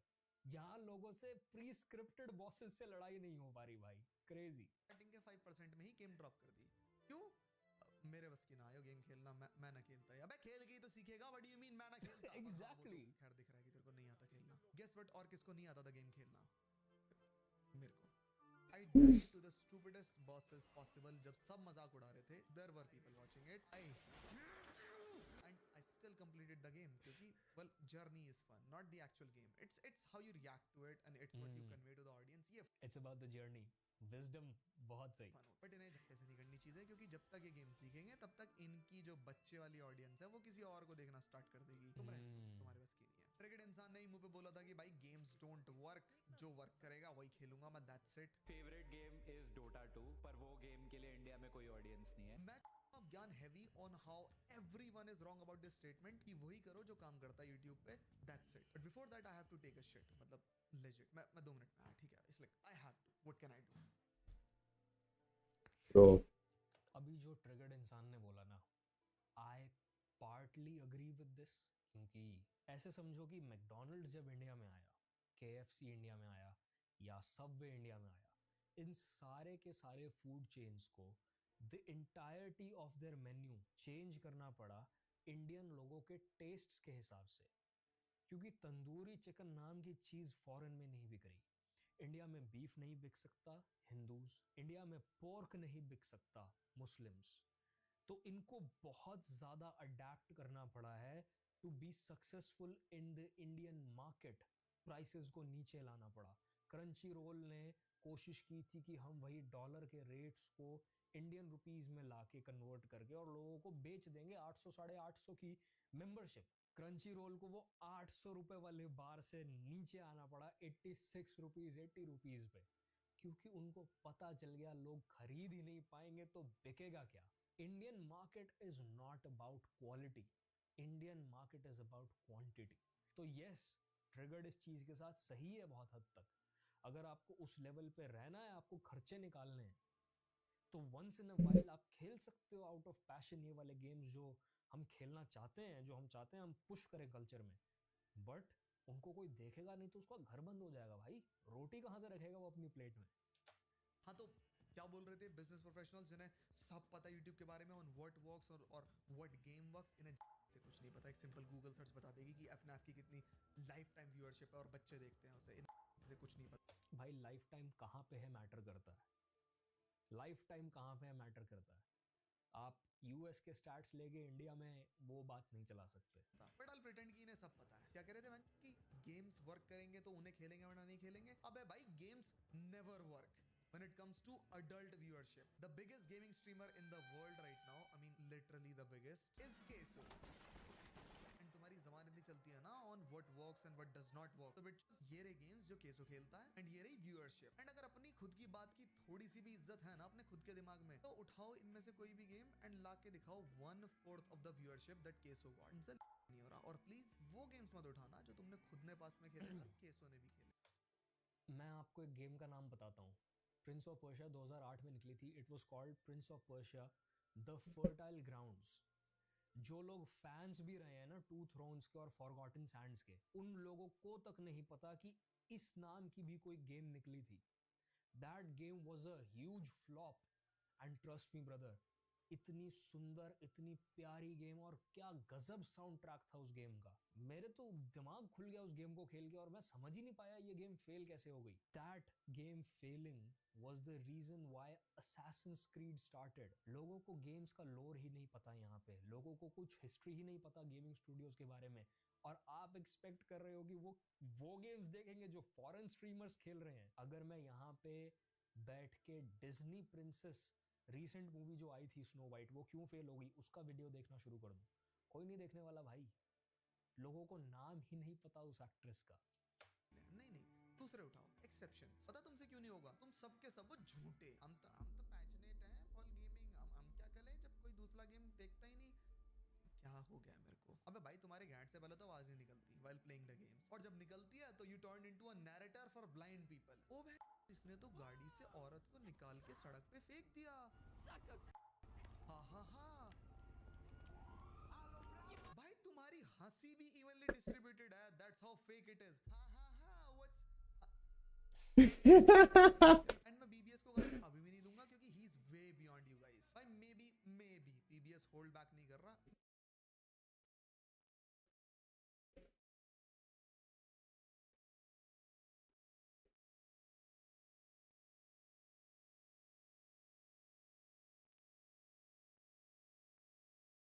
May be वो ऐसा ही है, मे बी जाया होल्ड बैक नहीं कर रही, मे बी वो ऐसी ही है, बट फिर इतना समझ लो हम तो ऐसे ही हैं, ये कह के काम नहीं चलेगा। इट्स नॉट गुड इनफ, ऐसे सपोर्ट नहीं मिलेगा और सीख भी मत करो। अगर now this part of the argument में यहाँ ब्रोमीन से अग्री कर रहा हूँ। ये बात ये भाई सही कह रहा है कि जब आप इस लेवल पे बैठे हुए हो ना, आपको रिएक्शन देने पड़ेंगे। इट्स लाइक तुमने सालों से बहुत सारे रिएक्शन चैनल्स देखे होंगे, and I am the only one trying this kind of reaction right now, जो वीडियो को पॉज कर करके बीच में बोलता है। और क्योंकि मुझे तो मेरे स्टूडियो में सारे कमेंट्स दिखते हैं जो पीछे के वीडियोस पे आ रहे हैं, तो बहुत सारे लोग दूसरे रिएक्शन चैनल से मेरे चैनल पे आते हैं and they expect me to do Harsh Beniwal videos, जो पुराने घिसे पिटे वीडियोस हैं, बीबी के वाइन के वीडियोस की भाई वो कवर करो।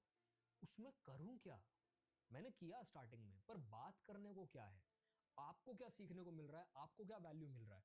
I would and up being one of those reaction channels जो बैठते हैं, वीडियो चलाते हैं और हम्म हम्म हम्म और एंड में भाई सब्सक्राइब कर देना भाई, बहुत बढ़िया वीडियो बनाया भुवन भाई ने, सारे के सारे भुवन भाई के अंधे फैंस मुझे सब्सक्राइब।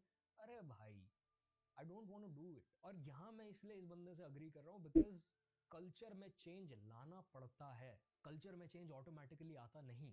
और जब आप इस लेवल पे बैठे हो ना, मेरे ख्याल से आपको कोशिश करनी चाहिए थोड़ा सा एक्सप्रेस करने की खुल के, क्योंकि आपके पास वो प्लेटफॉर्म है।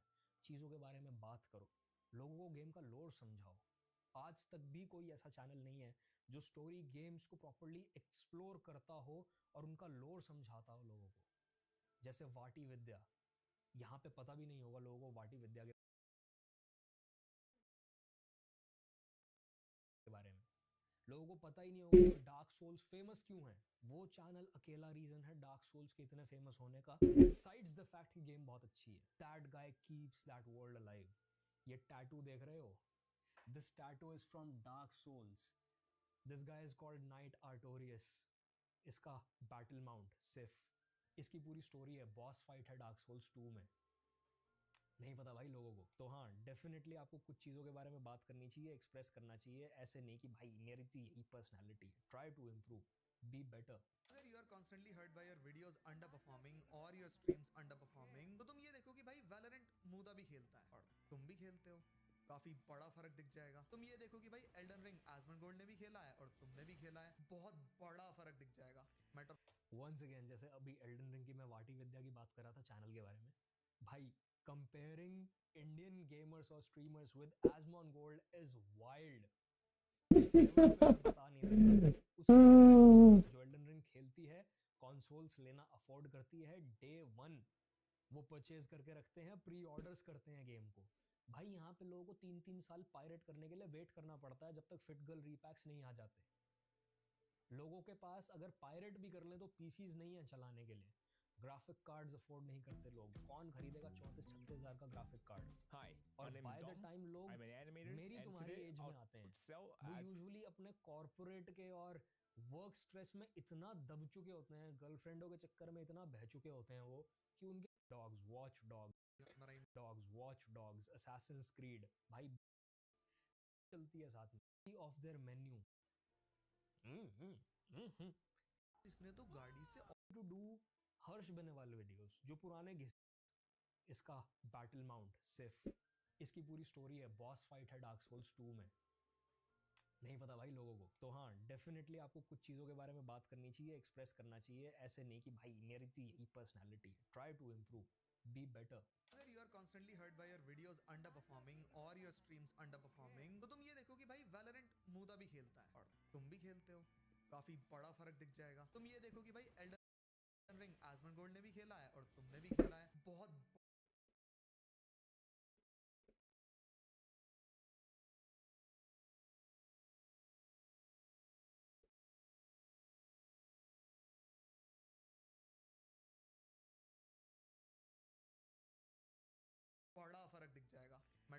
वंस अगेन जैसे अभी एल्डन रिंग की मैं वाटी विद्या की बात कर रहा था चैनल के बारे में, भाई कंपेयरिंग इंडियन गेमर्स और streamers with Asmongold is wild. किस लेवल पे मैं बता नहीं सकता। उसकी वो ऑडियंस है जो एल्डन रिंग खेलती है, कंसोल्स लेना अफोर्ड करती है डे वन, वो परचेज करके रखते हैं, प्री ऑर्डर्स करते हैं गेम को। भाई यहाँ पे लोगों को 3-3 साल पायरेट करने के लिए वेट करना पड़ता है जब तक फिट गर्ल रीपैक्स नहीं आ जाते। लोगों के पास अगर पायरेट भी कर लें तो पीसीज नहीं है चलाने के लिए, ग्राफिक कार्ड्स अफोर्ड नहीं करते लोग। कौन खरीदेगा 34-36 हज़ार का ग्राफिक कार्ड? और बाय द टाइम लोग मेरी तुम्हारी एज में आते हैं, वो यूजुअली अपने कॉरपोरेट के और वर्क स्ट्रेस में इतना दब चुके होते हैं, गर्लफ्रेंडों के चक्कर में इतना बह चुके होते हैं वो, कि उनके जीवन में टाइम ही नहीं बचता अपनी हॉबीज को परस्यू करने का। That's the problem. यहाँ लोग अपने ड्रीम्स के लिए फाइट नहीं करते बिफोर वो इस काबिल हो पाए कि वो उन चीज़ों को अफोर्ड कर पाए, क्योंकि पेरेंट्स तो कभी गेम्स नहीं दिलवाने वाले, उनका बच्चा ही मर चुका होता है। That's what the problem is my guy. ये कल्चर का प्रॉब्लम है, ये स्पेसिफिकली एशियन लैंड्स का प्रॉब्लम है।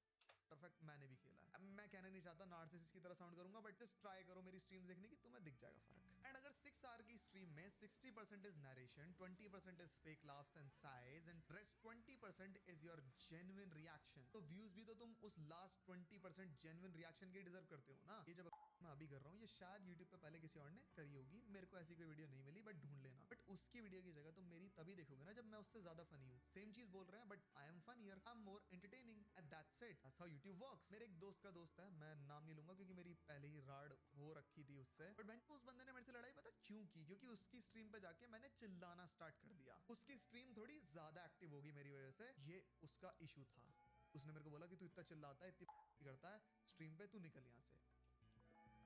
भाई इसीलिए तो स्ट्रीम करते हैं। भाई तू खुद डेड साइलेंट हो गया। So, इसके मल्टीपल रीजंस हो सकते हैं। वैलोरेंट खेलने वाले या लीग ऑफ लेजेंड्स मैंने सालों साल खेली है तो मुझे पता है, खेलने वाले लोग बहुत सारे टॉक्सिक होते हैं। अब जब आप दोस्तों में खेल रहे हो आपको उनकी बकैती से फर्क नहीं पड़ता, बट जब आपका बहुत क्लोज कनेक्शन नहीं है किसी के साथ and you're locked into the game, तो किसी के बकैती करने की वजह से आपको फुटस्टेप्स सुनाई नहीं देते, तो आपका जो ऑडियो क्यूज है वो आपको सुनाई नहीं देता, आपका गेम सेंस खराब होता है। एक ये रीजन हो सकता है, और दूसरा जो ज्यादा मुझे रीजन लग रहा है वो ये है कि भाई he did not want you to be the main character of his stream, जो कि तुम हो रहे थे क्योंकि तुम बोलना जानते हो कैमरा पे, you have a good personality which is very evident. उसको शायद इस बात से प्रॉब्लम हो गया हो। लोग किन बातों से जलना शुरू हो जाते हैं ना, you'll be amazed in life, जैसे जैसे तुम बड़े होगे तुम्हें ये बातें समझ आएंगी। ये वालों की स्ट्रीम करके ये सोच रहा है कि you can make it, you are wrong. अगर प्रो स्क्रीम्स मेरे को देखने हैं, अगर मेरे को गुड गेम प्ले देखना है, तो मैं केओमी को देख लूंगा या फिर टेंस को देख लूंगा। और उनके यहाँ पे एंटरटेनमेंट भी है थोड़ी बहुत। मतलब मैं रोता था पहले अपनी वीडियोस में दूसरे चैनल पे कि भाई मेरी वीडियोस नहीं चल रही, पीजे की क्यों चल रही है, बादल की क्यों चल रही है। फिर मेरे को बाद में समझ में आया, बहुत बाद में, कि जो मैं बना रहा हूँ वो पीजे की ऑडियंस के लिए है ही नहीं। मैटर ऑफ फैक्ट पीजे भाई का खुद का कंटेंट उनकी ऑडियंस के लिए नहीं है, क्योंकि भाई पीजे की ऑडियंस वहां पे जाके बस पीजे नेवर डिसअपॉइंट्स लिखेगी और बादल को बिजनेसमैन बोलेगी। दैट्स देयर जॉब, चाटने। Bro I agree with you so much on this कि पीजे की ऑडियंस तुम्हारी ऑडियंस नहीं। और मुझे ना जब मैंने स्टार्ट किया था ना यूट्यूब, मैंने सोचा बाकी रिएक्शन चैनल्स की तरह मैं भी ये रिएक्शंस बना बना के ना और ऑडियंस बिल्ड कर लूँगा, फिर मैं जो भी करूँगा ये देखना शुरू कर देंगे। ऐसा नहीं होता। ये बात मुझे बाद में समझ आई कि ये जो बाकी के चैनल्स हैं इनकी ऑडियंस मेरी ऑडियंस नहीं है। If I am going to talk about Witcher 4, अगर मैं विचर 4 का टेक डेमो देखूंगा, उसका ट्रेलर देखूंगा, अगर मैं गेम्स के बारे में बात करूंगा, तो वो मेरे इंटरेस्ट्स हैं, मैं उनके बारे में नॉलेज रखता हूँ तो मैं उनके बारे में बात कर पाऊंगा। अगर मैं रिलेशनशिप्स पे भी बात करता हूँ तो it comes from personal experiences of my life, इसीलिए मैं उनके बारे में बात कर पाता हूँ जो बाकी लोग नहीं कर रहे हैं। And that's when I decided content चले ना चले मैं वो करूँगा जो मुझे पसंद है। एंड इसीलिए मैंने ये जो नए चैनल्स हैं, जो छोटे छोटे चैनल्स हैं अभी 12-13-14 हज़ार सब्सक्राइबर वाले मेरे साथ के लोग, मैं इनसे ज़्यादा रिलेट कर रहा हूँ। दे माई काइंड ऑफ पीपल। क्योंकि जो पुराने लगे पड़े हैं ना उनका तो भाई कंटेंट सड़ चुका है honestly. Same videos, same documentary, same controversy videos, same pattern, same editing पे सारे घिस रहे हैं, सारे के सारे आते हैं वो लोग, वो तुम्हारी वीडियोस देखने नहीं आ रहे, इसलिए मैंने बाहर के टॉपिक्स पिक किए और वहां का कंटेंट बनाना स्टार्ट किया। साला मैं कंपीट ही गलत लोगों में कर रहा था और यही सेम चीज हो रही है गेमिंग कम्युनिटी में करंटली। हम भाई डाइवर्स गेम खेलने से ये कम्युनिटी झगड़ो नहीं हो रही, बेटर ट्रुथ है, बट है तो है, ठीक है। The only way this community is gonna grow is when streamers become entertaining. ठीक है, तुम चेस खेल के अगर अपनी ऑडियंस को एंटरटेन कर पा रहे हो ना, तो लोगों को झाड़ने से फर्क नहीं पड़ता कल तुम कौन सा गेम खेल रहे हो, वो कल को तुम्हें देखने आएंगे और उस बहाने हो सकता है उनको भी गेम में इंटरेस्ट आ जाए जो भी तुम खेल रहे थे. Again you have to become entertaining, not the game. इसी बहाने शायद कोई नॉन व्यूअर उस गेम को खेलना स्टार्ट कर दे क्योंकि तुम्हारी वजह से उस गेम का नाम पॉपुलर हो गया यूट्यूब पे. And now it's trending. When people Google shit what is popular, that game is popping up. Simple. Brother believes in that 1% change. मेरे भाई हम लोग लाएंगे. मैं बड़े स्ट्रीमर्स से, बड़े गेमर्स से एक्सपेक्ट ही नहीं करता हूँ कि ये कभी भी अपने पैटर्न्स को चेंज करेंगे. देखो ये एक बहुत ही सिंपल चीज़ को पकड़ चुके हैं और वो सत्य भी है. ऑब्वियसली बेसिक इकोनॉमिक्स है कि सप्लाई बढ़ाने से एक चीज़ की कभी भी डिमांड नहीं बढ़ती. बट जब एक चीज़ की डिमांड ज़्यादा होती है और आप उसकी सप्लाई दो तो आपकी वैल्यू बढ़नी शुरू हो जाती है, तो आपका प्रोडक्ट ज़्यादा बिकना शुरू हो जाता है. और ये उसी बेसिक रूल पे चलते हैं. तो इसीलिए वो नई गेम्स कभी ट्राई नहीं करेंगे. वो वही बैठ के ग्रानी खेलते रहेंगे, वो वही बैठ के GTA में मॉड्स लगाते रहेंगे, वो वही माइनक्राफ्ट पेलते रहेंगे क्योंकि उसी पे उनको व्यूज़ आ रहे हैं. And it takes massive balls. पैसे का लालच छोड़ना पड़ता है to try something new. PewDiePie ने जब रोब्लॉक्स और माइनक्राफ्ट खेलनी बंद की, उसकी व्यूअरशिप आधी से भी नीचे गिर गई. But that guy did not give up. उसने अपनी एक वीडियो में बहुत ही अच्छे से अपनी ऑडियंस के बाद कम्युनिकेट की थी अलग से बना के कि भाई देखो अब मैं बड़ा हो गया हूँ. I am not that kid anymore जो सारा टाइम चिल्लाता रहे, वीडियो गेम्स खेलता रहे. और अगर मैं खेलता भी हूँ तो अपने मन की शांति के लिए खेलता हूँ. I can not keep streaming every game that I play. क्योंकि दोस्तों समझो, in order to make your loved ones like something new and unique, you'll have to. तू अगर जेनेरिक मेन स्ट्रीम मीडिया का सजेस्टेड म्यूजिक सुनता रहेगा और खुद सर्च नहीं करेगा, स्क्रॉल नहीं करेगा और कोई यूनिक अच्छा क्रिएटर फाइंड नहीं करेगा, तो मेन स्ट्रीम तेरे को वही जेनेरिक बुलशिट फीड करती रहेगी. So then how can you blame the entire music industry जबकि तू खुद लेजी है, क्योंकि तू ढूंढ नहीं सकता. आलसी गांडू. सपोर्ट करने का मतलब होता है find good stuff and start liking and share.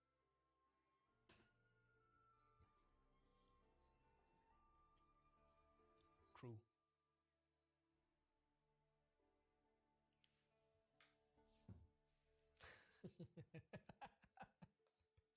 Channel का भाई तुम्हारा नाम बहुत क्लेवर है.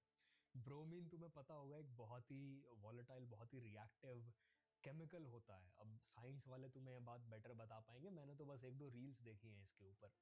तो bromine, that's what the channel name is, क्योंकि आदमी को ओवर रिएक्ट करने की आदत है. That's how volatile he is. Sharing that simple. मेरी वीडियो शेयर करो, ऐसे होता है बंदा ग्रो. एंड मानो ना मानो भाई, majority of Indian gaming space on YouTube is occupied by either गंवार और चाइल्ड लाइक व्यूअरशिप. मतलब बच्चे देख रहे हैं और बच्चे जैसे दिमाग के लोग देख रहे हैं. अबे भाई जिस क्रिएटर के मिलियंस में व्यूज हैं वही सजेस्ट होगा गेमिंग में. बट जरूरी नहीं है ना कि he is the face of gaming. जो सजेस्ट नहीं हुआ बट उसको सर्च करने की मेहनत तक नहीं करनी तुम्हें, और तुम्हें गेमिंग कम्युनिटी सपोर्ट करनी है वो बैक सपोर्ट कर ले. बेड में पड़ा पड़ा गल जाएगा, ठीक है ना. Do some shit you lazy swine. नहीं भाई, once again I agree with this part कि कल्चर में चेंज अपने आप नहीं आता. किसी को तो हिम्मत मारनी पड़ती है. somebody will have to swim against the current to bring that cultural change. किसी को तो वो बांध क्रिएट करना पड़ेगा. और भाई गेमिंग के आ रहे हैं गोल्डन डेज. अगले आने वाले साल में क्या गजब गेम्स नहीं आने वाली हैं. अगर तुमने Xbox के अनाउंसमेंट्स फॉलो किए हैं, अगर तुमने ट्रेलर्स देखे हैं, सालों साल E3 प्रेजेंटेशंस, तुम्हें पता है भाई अगले साल क्या फटेगी गेमिंग कम्युनिटी. कितने लोग क्रिप्टो बिजनेस करने का सोच रहे हैं just because of GTA 6 release. But यहाँ लोगों को कुछ नहीं पता. लोगों को ये तक नहीं पता कंपेटिटिव गेम्स में पैसा कितना होता है. उनको लगता है बच्चे टाइम वेस्ट कर रहे हैं. आई रियली होप ये कुछ चंद यूट्यूबर, चाहे 8,000 सब्सक्राइबर वाले हों, चाहे 9 मैंने तक नहीं पता कंपेटिटिव गेम्स में पैसा कितना होता है.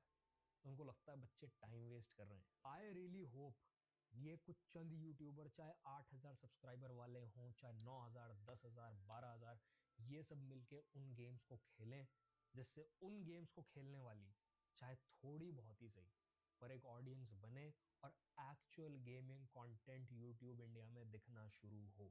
Bro has got an amazing channel man, go subscribe to him. क्योंकि मैं जब 8,000 सब्सक्राइबर्स पे था, मुझे पता भी नहीं था मैं क्या कर रहा हूँ. I was just wasting time reacting to whatever people are requesting me to do. So this is it for this video. मेहनत करो, पैसा कमाओ, ग्रेड्स लेके आओ, अच्छे अपने पेरेंट्स को पटाओ कुछ भी करके, क्योंकि कंसोल अगर तुम्हारे पास 50,000 का है भी तो भी GTA 6 8,000 की आने वाली है. तो that should be motivation enough for you to do something good in life and earn money. I will see you brothers in the next one. Peace.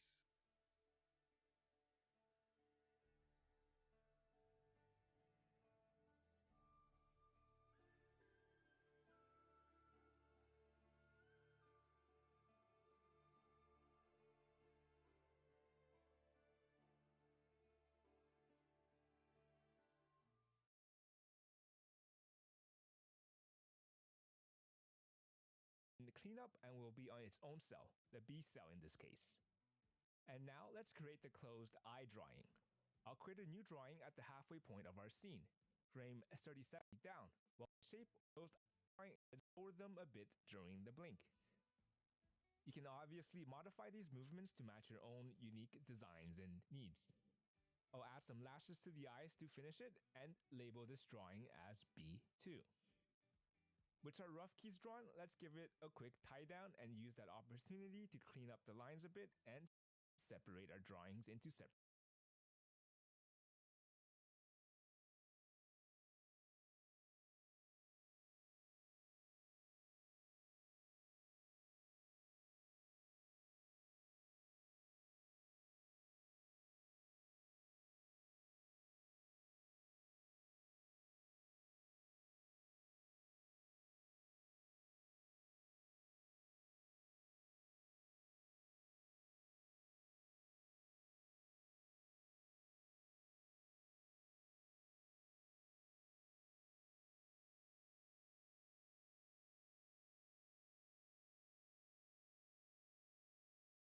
Yo, it's Get321 Don here. Hit that subscribe button if you haven't already, and if you're interested in live gameplay, you can catch me on twitch.tv/GetQuakedOn. I stream almost daily, so come stop by and say what's up. All the links to my socials like Twitter, TikTok, and Discord will be in this video's description. No recall.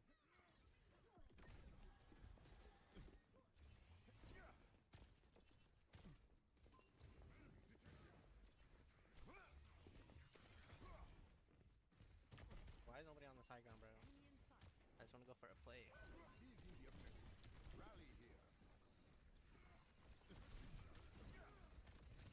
Let's sleep. Take his one, take his one.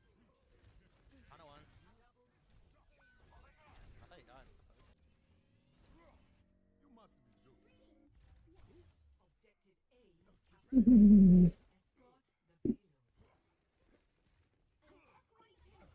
Escort the payload.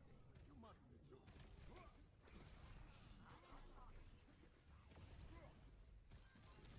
Enemy over here.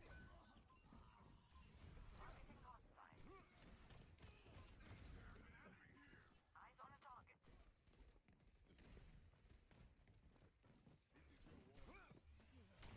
Let's sleep. Over here. Targeting hostile. I missed everything. Hey, checking in. Enemy seen.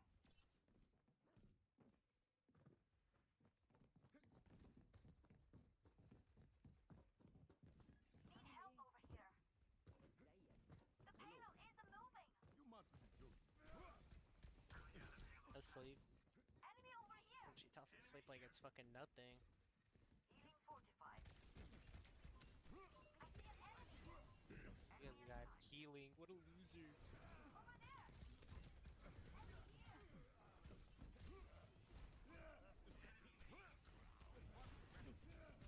Why not block? Over here. Let's go. We got a leader. I see an enemy. A challenger.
Passives are OP.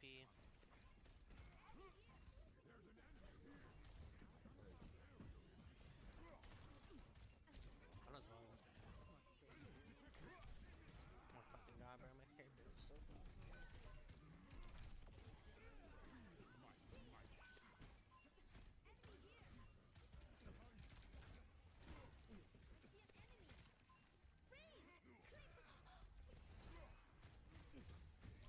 Do.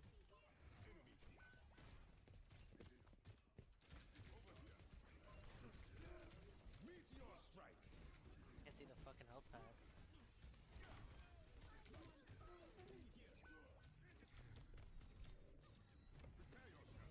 What the fuck?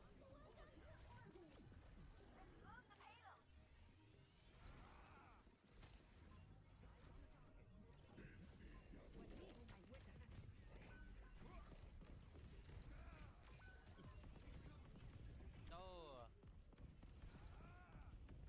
Best.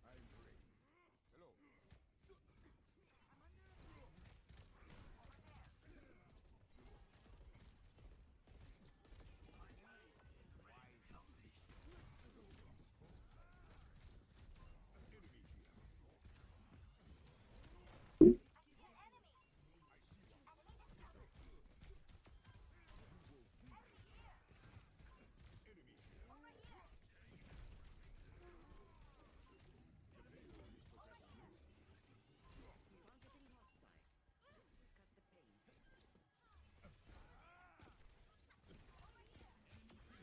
Never turn your back on meteor strike.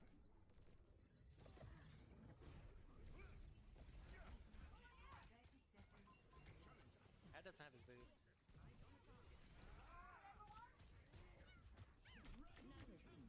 Has one. Cat literally one.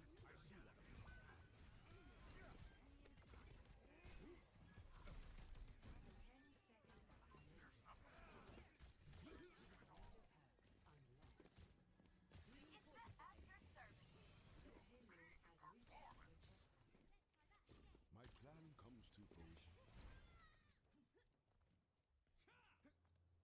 I see an enemy.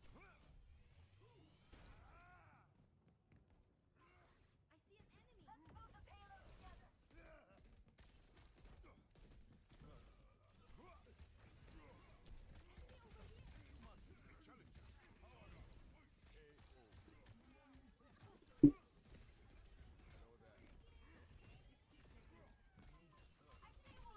Lucky one. God, you healed so much. I'm right one.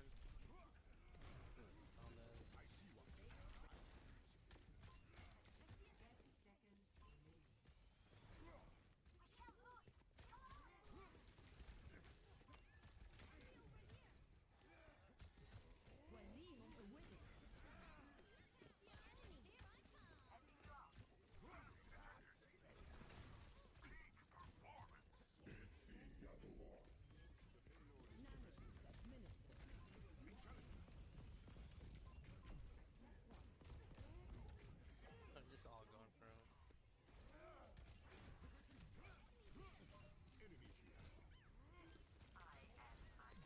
Lucky one.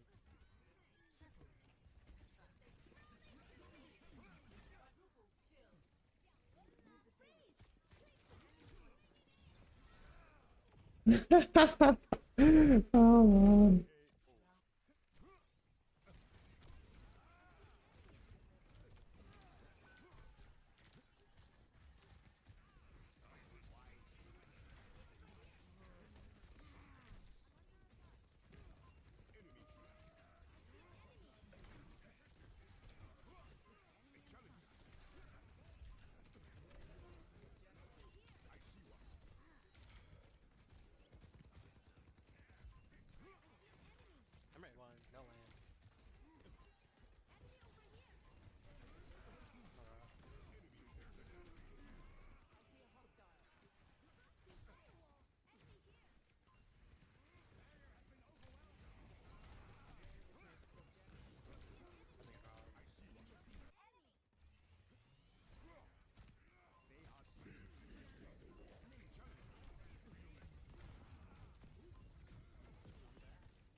Ooh. I think they patched it a while ago. And a camera lock. Almost died because of a bug. I love to not fix things.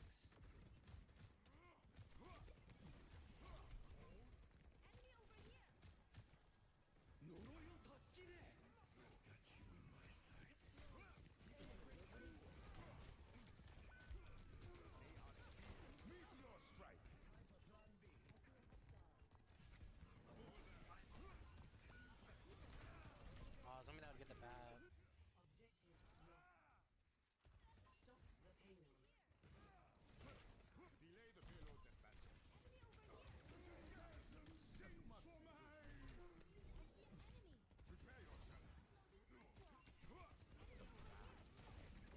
A rock.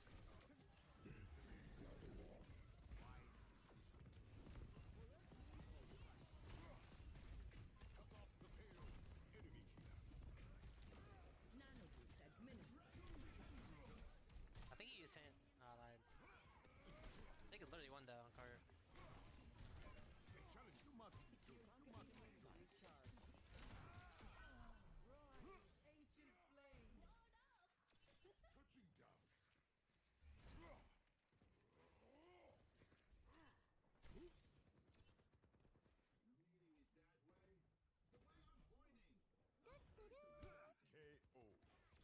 No, you can't cancel it. Oh, TP? I don't remember. Oh no.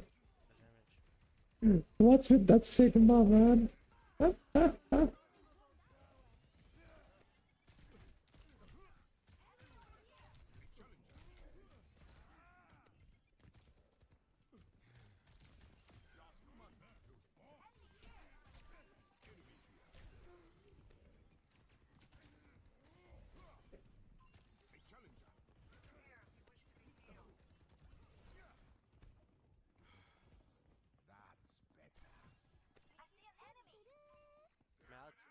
Man, it's a waste of a.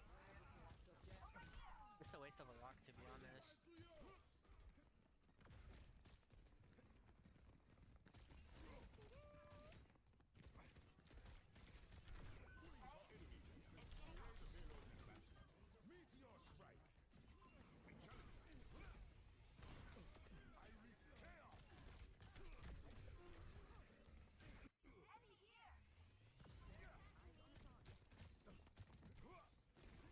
Emery won.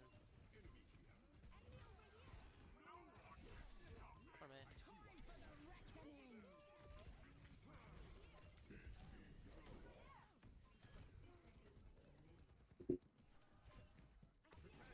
I took the mega by the elevator.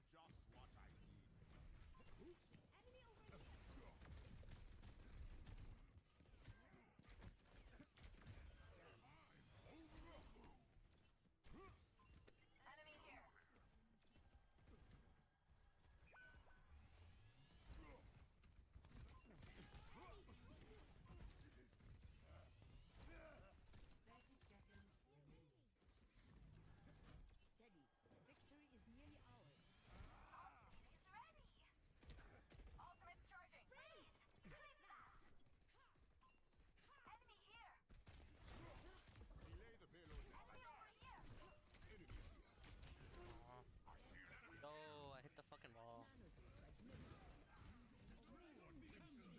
They fucking swapped off Bat for fucking Freya, like... I'm over here trying to spawn camp their Bat, but this guy goes Freya, I'm like, what the fuck? I've seen him on Winston. I usually only see him on... I think Ram and Orisa.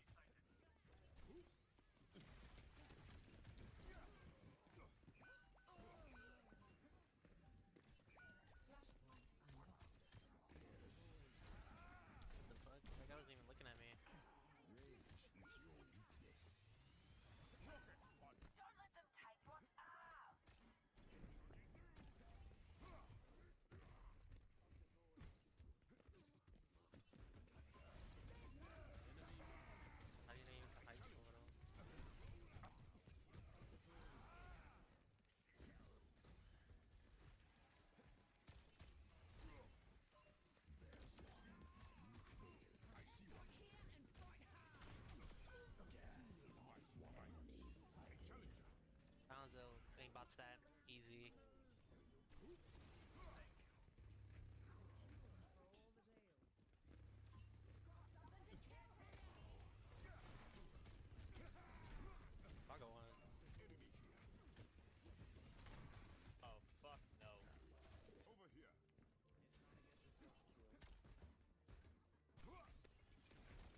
single game of Overwatch I've played with Doom that I'd never hit a diag. I always go for diags.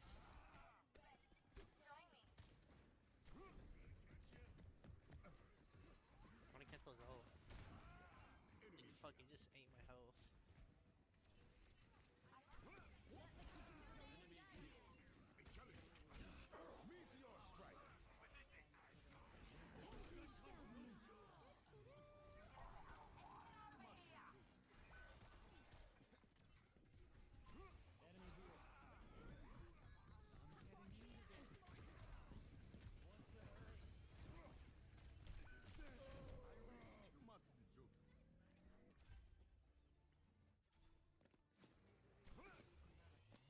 He has 150 extra health, I think it's 5v5.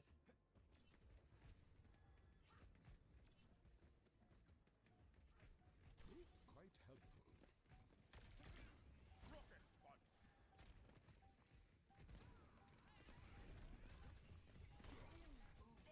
No TP, carry literally one. Send me someone who can fight back.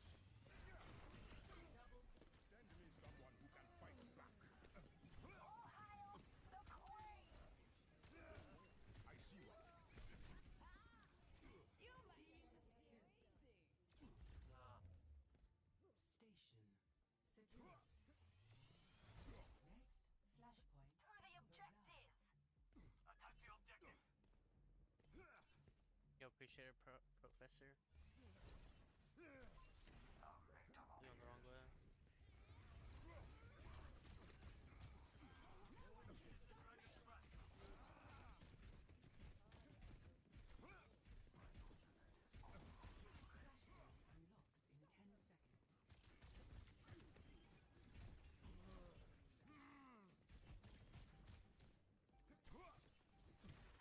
Flashpoint unlocked.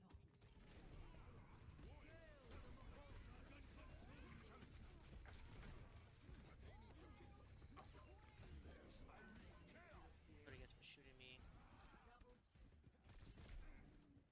Fuck.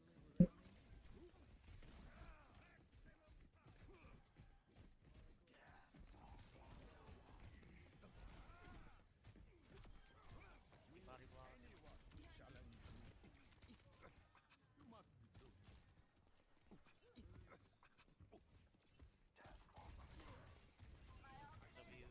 W head shot reduction removal. Just smash.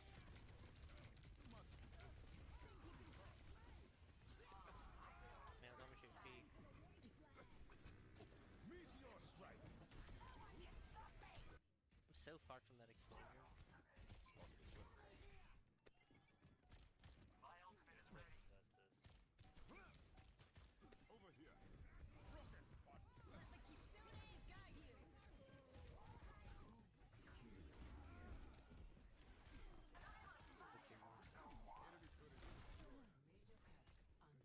pack unlocked. I'm getting into this. My plan comes to fruition.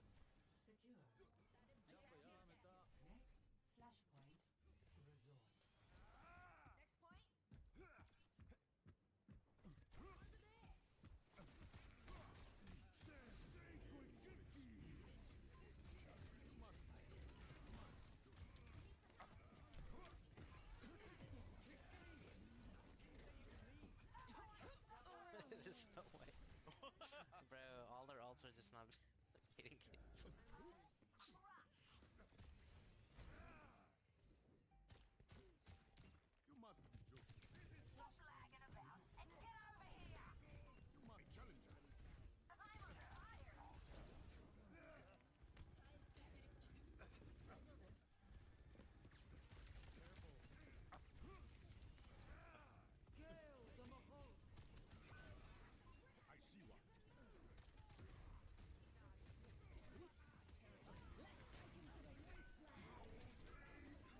camping their supports right now.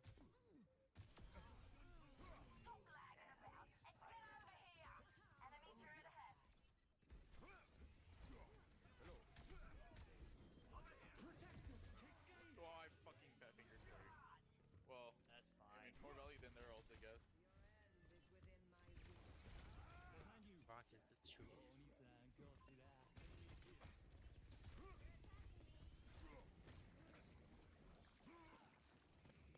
I'm 1 HP, please, I beg of you. Shut up.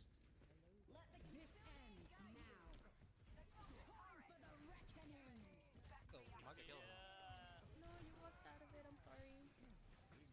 Kill him. Kill soldier. Killed one. Just torb now. Still torb. A masterful slaughter. Nice. That's Oh, game here's over. We got it.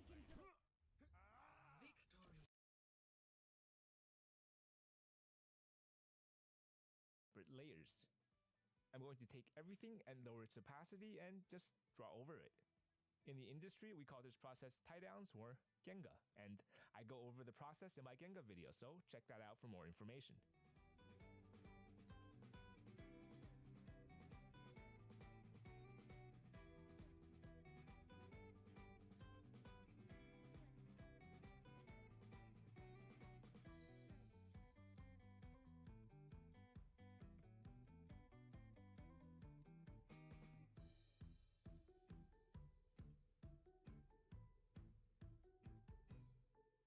With the head done, I will now tie down the eyes on a new layer, layer B.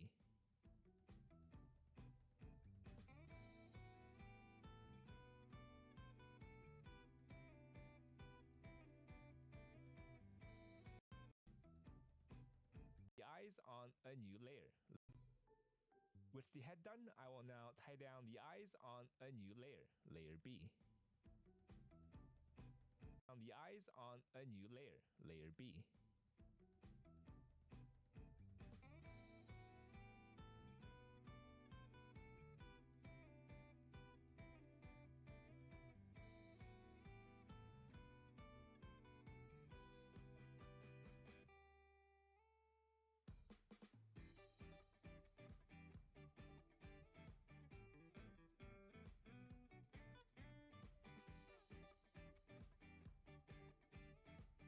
Held on the A1 cell and the eyes being animated on the B cell. First, I'll show you guys how we animate a blink in anime productions. Moving on to our timesheet to plan out our animation, this is how things are going to look. The open eye position of B1 is held until frame 36.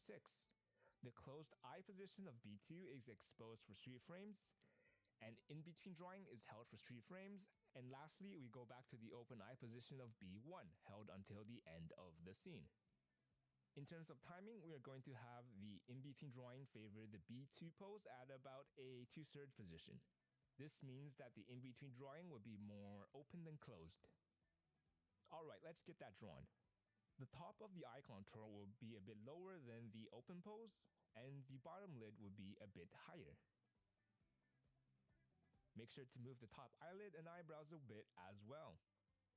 We're going to have the ends. Look. Moving on to our timesheet to plan out our animation, this is how things are going to look. The open eye position of B1 is held until frame 36.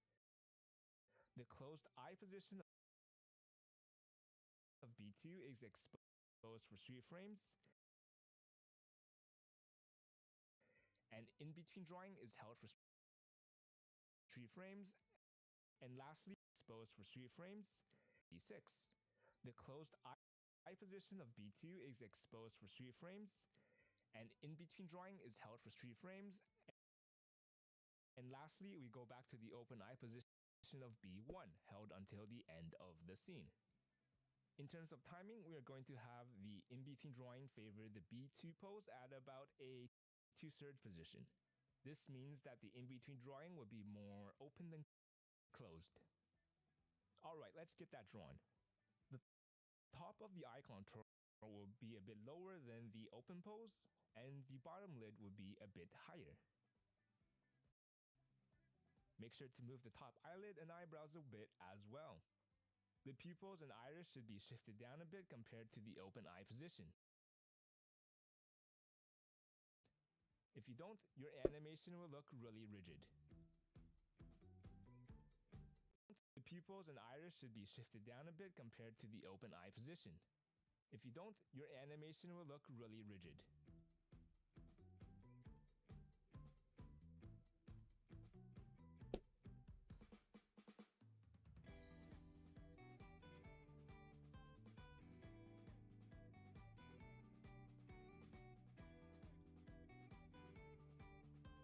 Okay, we got everything shaded in, and let's give it a label. B2 dash to indicate the in-between. Let's play back what we have. Looks nice. It's very quick and snappy and has a good feeling of weight.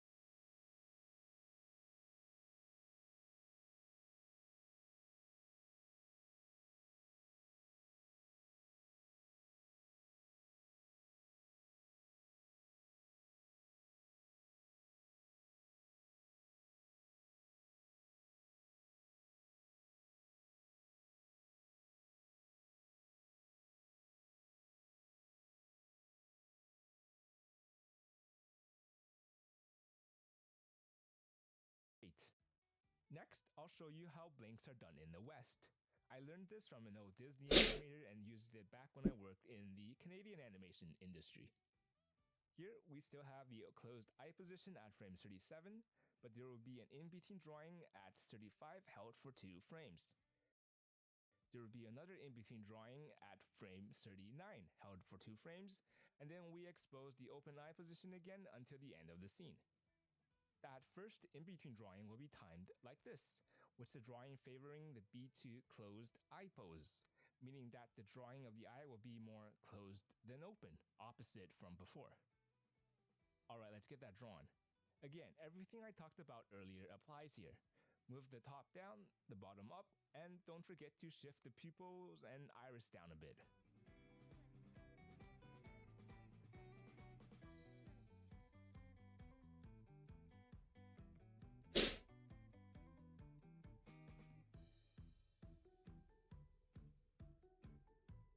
Remember to label your drawings, B1 dash in this case. For the other in-between drawing, we can just reuse what we made before, but just retime it a bit to match our timesheet. Okay, let's play it back. Although it's not as snappy as the previous example, this blink animation is much smoother thanks to being animated on 2s and just having more drawings. Which one is better? Well, they all serve their own purpose, and it's really up to you to decide how you want to animate your scene. Which one is better? Well, they all serve their own purpose, and it's really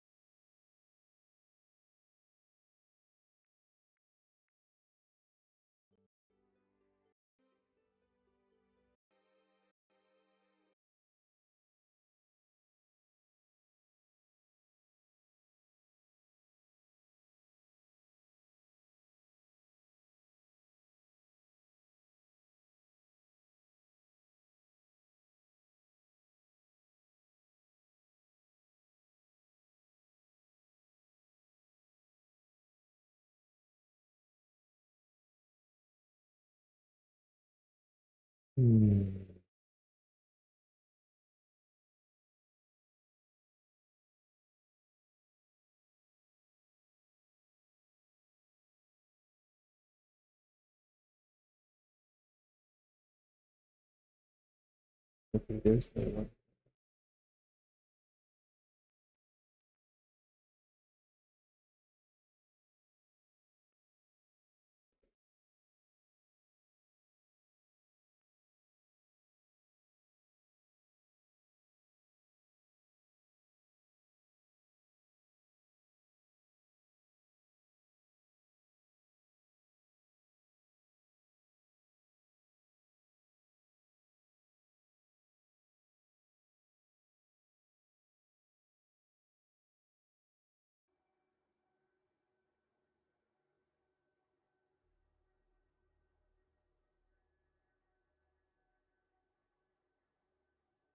Spring sale, there's a spring sale going on. Wait, what? I never knew about it.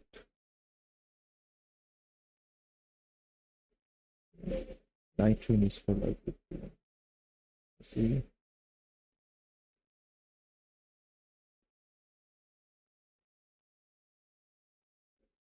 Hell, those two is 25% off. Secure.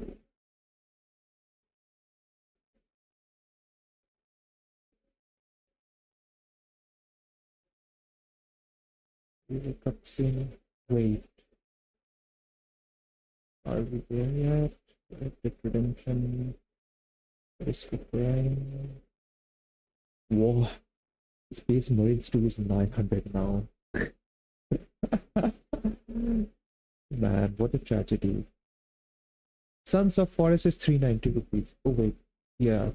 Oh my god. I am dead as fuck, boy.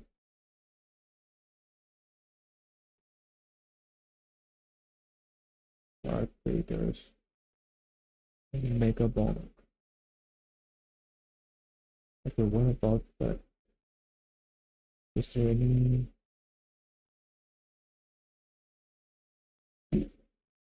What about the DLCs, bro?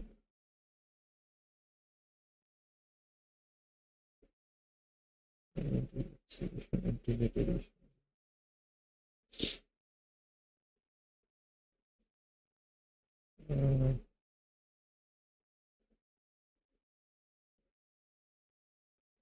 It's only 30% off.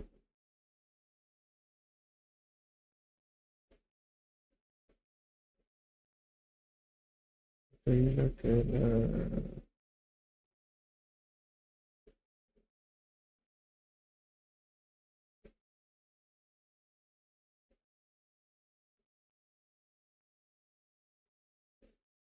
Volvo H series. Goodness.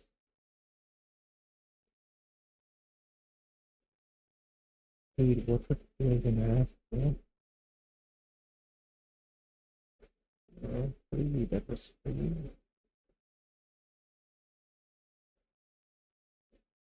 Libra. Iberia. Sorry. Rotated Black Sea. Beyond the Baltic Sea.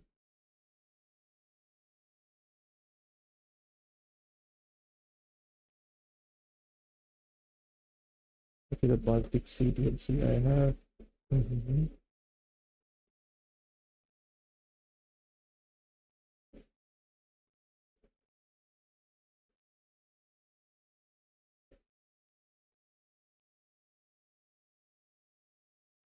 Viva Italia. Viva la France. Scandinavia I have. Going east I have. Okay, these packs are still not yet. Atmospheric, West Balkans. What do you need open world?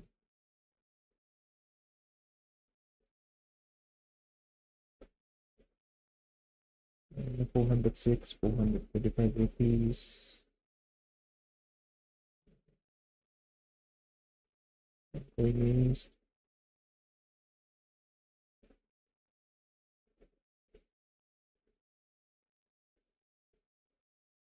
The division.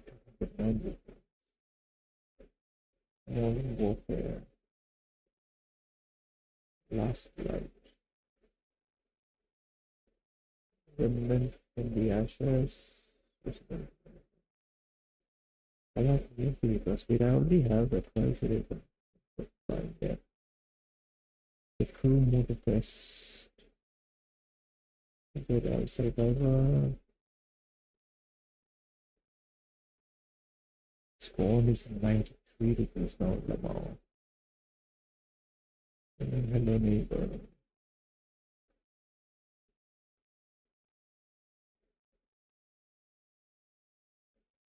Wait, what Hitman game do I even have then? Yeah, I do have Hitman. What do you mean? Why is it showing there that I already have? Right, yeah, of course.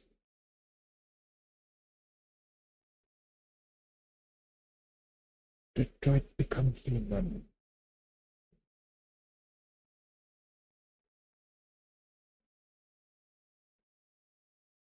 Surrender rights. Will divest to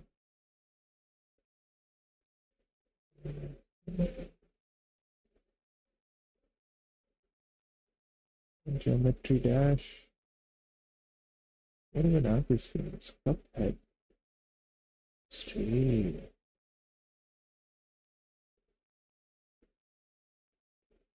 Slate Aspire 2. Oh, Cyberpunk is good for that. Wait, let me check my wish list. Wait, what is that?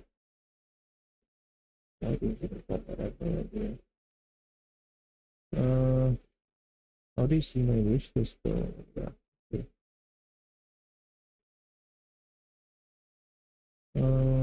No, not cheap enough. Crab champions. Black Myth coupon. Until then, viewfinder. There's no point in this. Microsoft Flight Sim 65%. Nope. Please be even cheaper than this. Then I'll consider what might even tutorial reports. Transients SCP-5K. The devil is in the details. Elden Ring. Time Sim Killer. Oh man, I wanted to try this thing out. The route to the Black Sea is like 50% off. Hell yeah, simulator.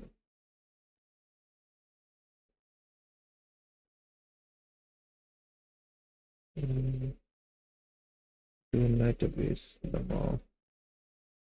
What happened of that game, man? Letters of Bernard Thorn.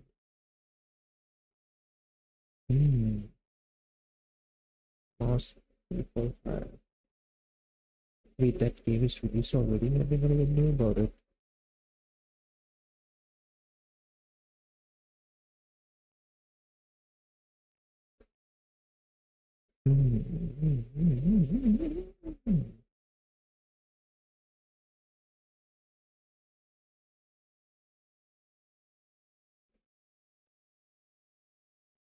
Fish.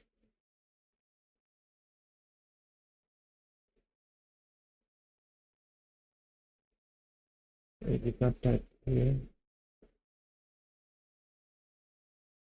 Huh?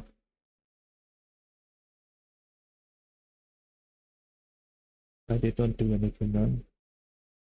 Still, it registered as the command. What? Let me fish.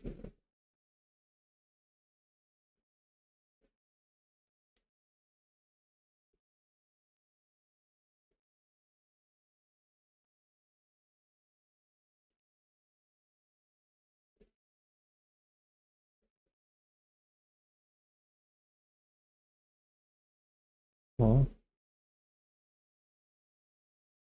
I have no idea what's going on with this.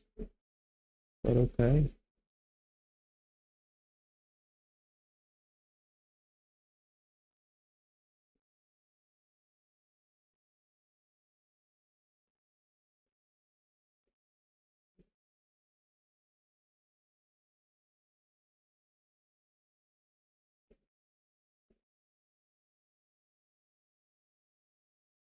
So I wanted to become a professional animator, but I am a dumbass. So what do I do being a dumbass? I seek the Reddit console for guidance. While going through the Reddit, I found a recommendation for a quick start guide on OpenToons by Dog Chang. If you don't know, by the way, OpenToons is a completely free software and is also used by Studio Ghibli for animation. So I quickly download the software, and that is the beginning of this journey. By the way, a huge thanks to Dongchang for making this video. It was really concise and when very I have to work informative, remote. and it really helped me, keep up with what he was doing. But before we begin, I really want to introduce myself to you guys. Hello, my name is Joshi Mahesh, and I'm currently pursuing animation, and I'm in my second year of studying that. And I wanted to make this channel so that I could document and video my journey to becoming a better animator and how I learned to do the things. Uh, I also wanted to get over the fear of sitting in front of a camera and talking to people, and basically getting my ideas through to the person whoever's watching my content. So that's why this channel exists, and thank you.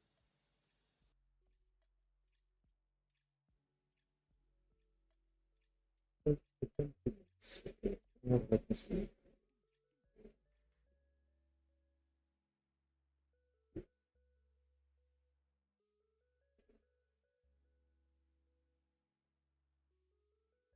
So it's been about an hour so far, and this is how much I've completed. So these are the 3 frames that I've completed so far. The first frame, the end frame, and the breakdown frame. The drawings look absolutely nothing like the video, but I'm pretty proud of this, I can't lie. Looks pretty good so far. Anyways, after this it's gonna be cleanup as well. Even the guy does the cleanup after this. So I'm hoping it'll look better after that. Yep. I'm gonna be taking a break now, and I'm gonna see you guys after this. See ya. Well, that break lasted for about 2 days because I procrastinated the entire time. So this Bro. is now cut to after 2 days when I finished procrastinating and decided I needed to start completing the work. Wait, what is this?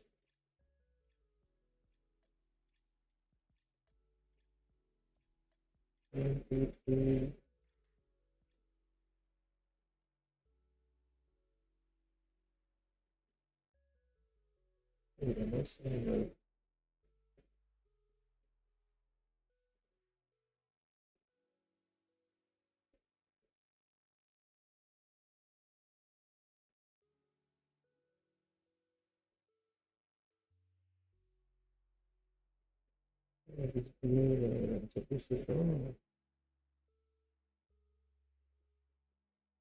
Oh, okay, okay. I have no idea why I was confused there for a second, but next time.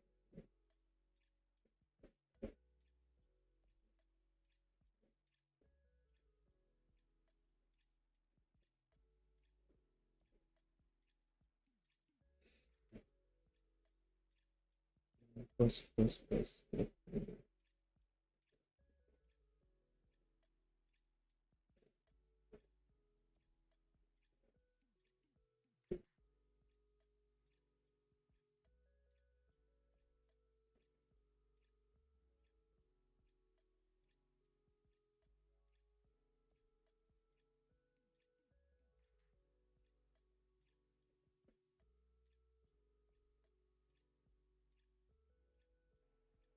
So that's how much I ended up doing totally, and this is the final composition that I had. Uh, I really liked the rough sketches that I did, and I thought it brought out more emotion than the Mm. final part of it did. And the video has a lot more that it covered. It also went through line art that it did on top of this, which was like with the line tool instead of with the brush tool, which I've done till. And it also had coloring, which I did not go till. I ran out of time for this because I'm traveling tomorrow and hence cannot continue with this. But this is how far I've come, and I also ended up spacing it a little bit more to make the animation look more real and try to like time it based on real life. I also wanted to have the first and last frame be a little bit more longer so that it was like visible, otherwise it was like going through too fast, which is why I did that as well. So yeah, that's basically it.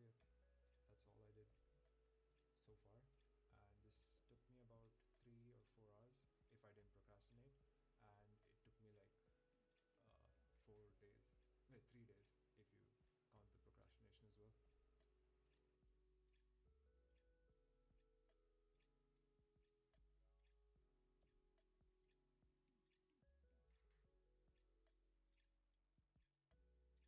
Hmm.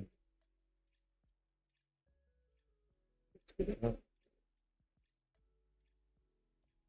And this took me about 3 or 4 hours if I didn't procrastinate, and it took me like 4 days, wait, 3 days if you count the procrastination as well.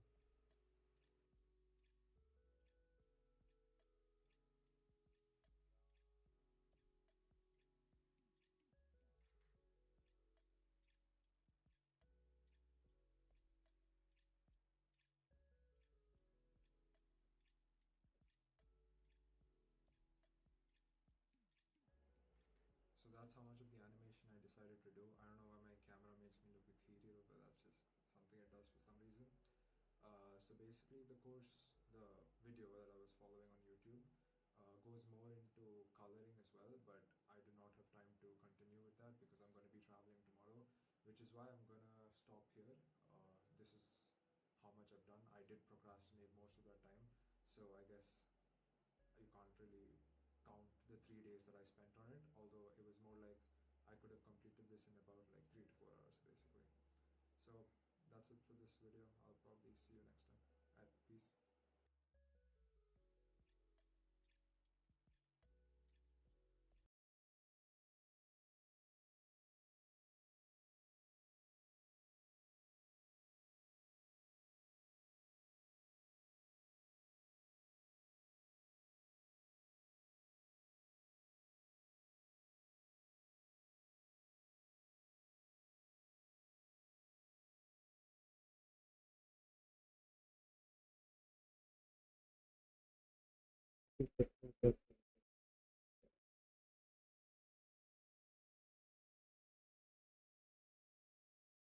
It's kind of it's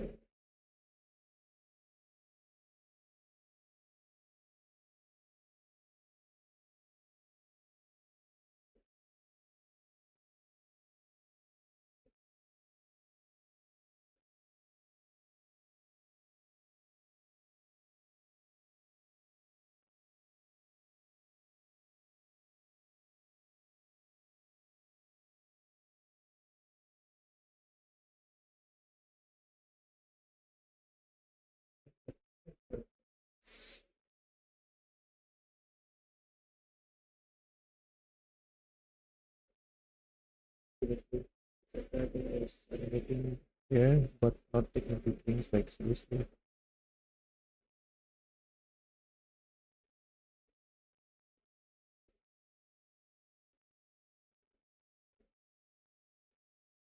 Hmm.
Hmm.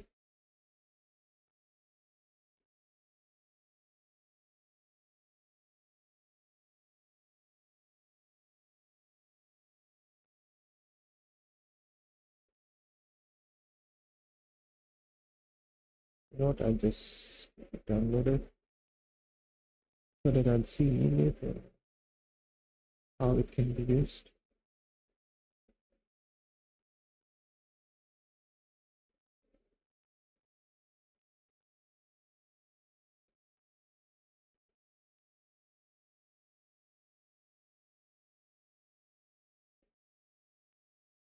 Hmm.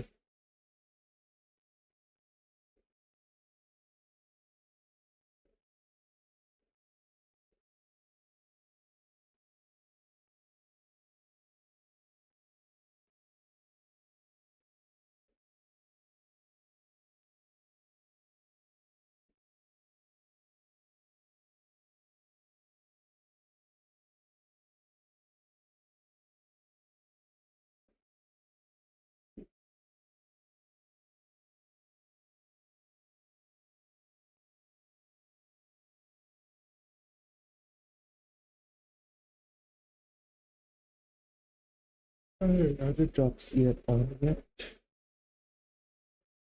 Doesn't look like the drops are on. Is that on? Level 6. It doesn't look like it's on at the moment.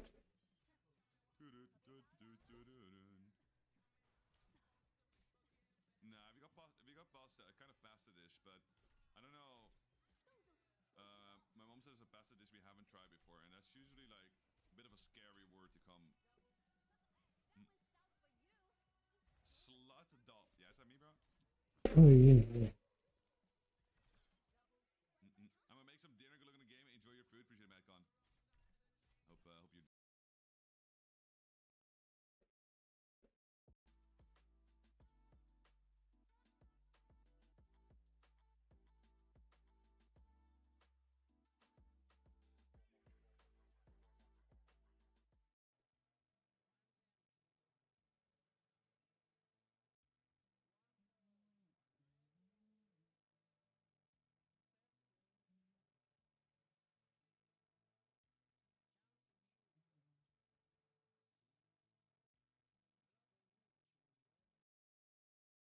Okay. Predictions. Special pitch. Let's see how it is. It is a close prediction, so I should say this.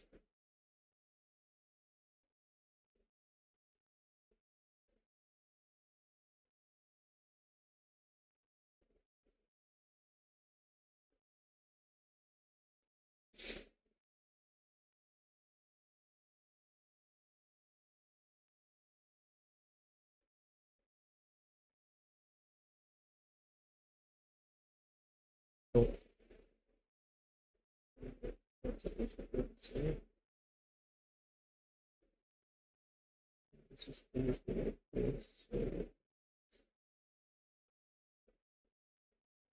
That's my problem here. Is it this?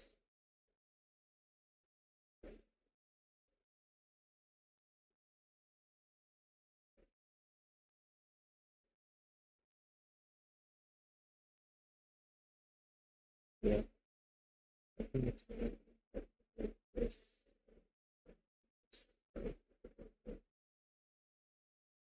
Probably this.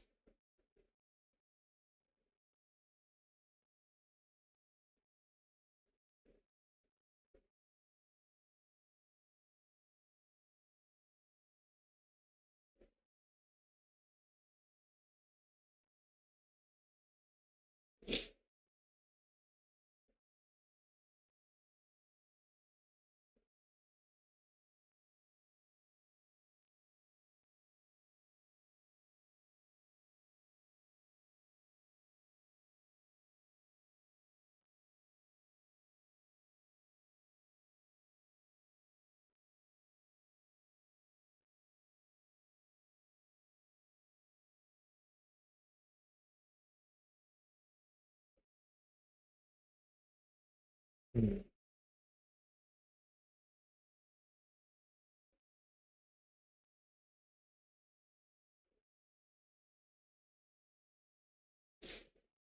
I think that's how it's supposed to go. And this is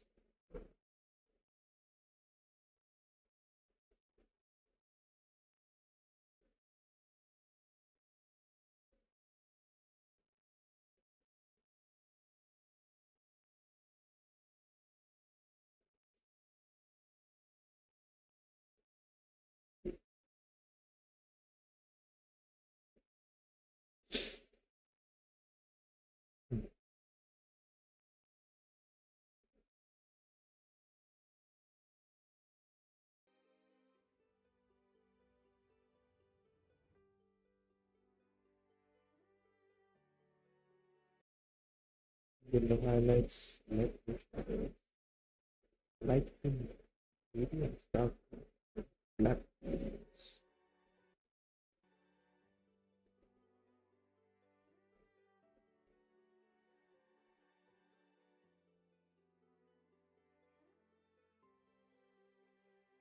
Oh, light and dark blue shadows. Okay. Light orange shadows. There are variations of the color of the shadow depending on each personal applications. What the hell? We're literally doing an illustration everything. That's actually insane. That's not purposeful. Yeah.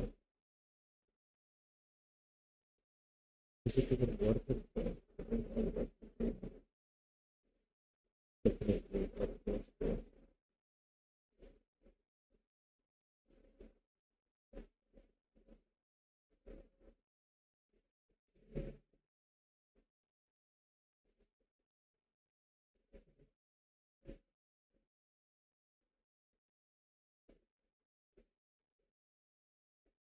Come on. Okay.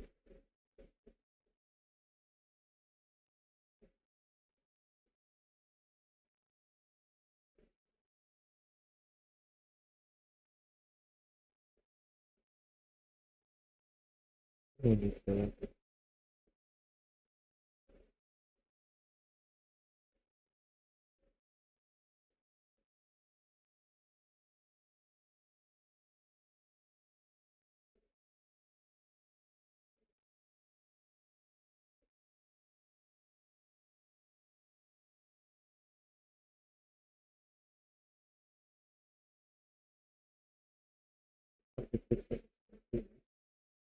Is it worth it?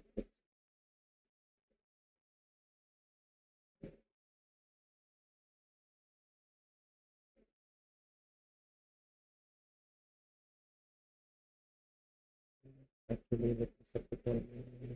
I suppose.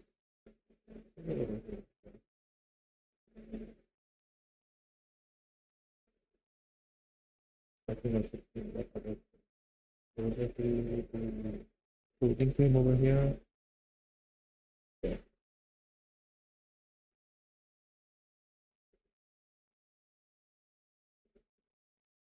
Let me talk about that.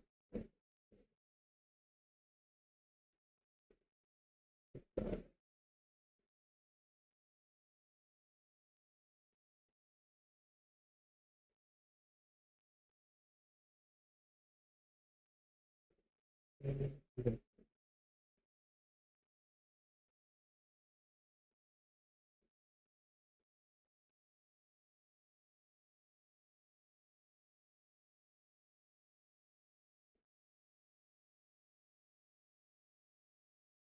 okay, so I'm using the other style.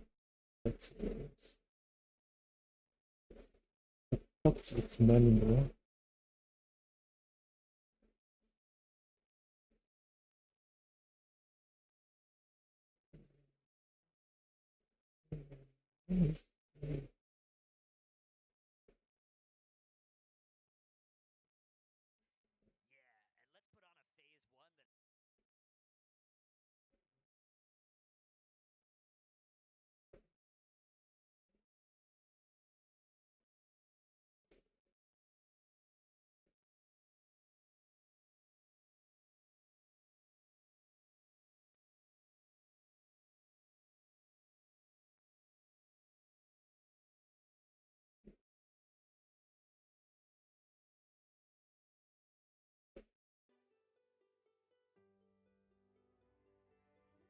It's not the keyframe. Okay.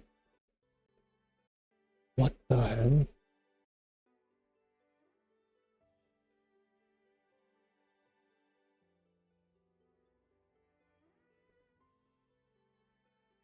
Dude, what the fuck is this?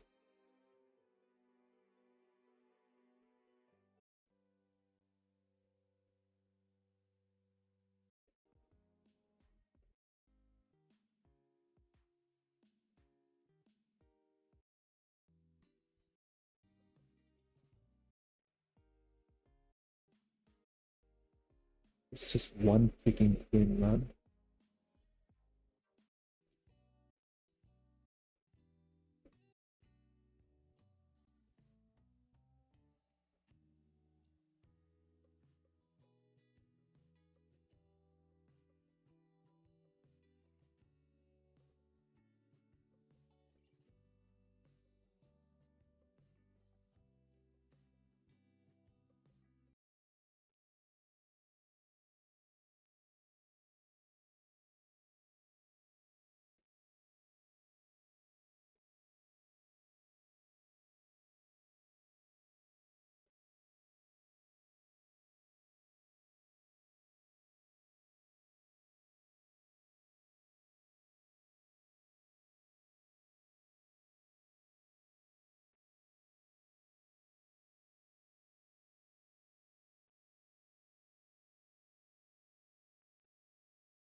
What?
Man, this fake laughter is like so cringe. You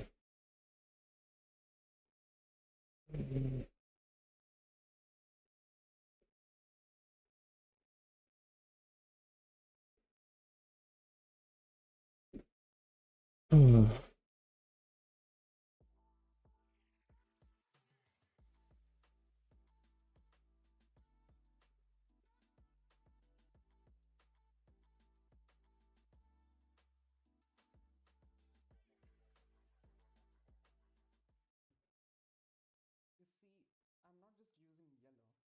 I'm using this particular shade of yellow, this particular shade of yellow. I'm using this light shade of yellow to show brightness or highlights. I'm just in my stream.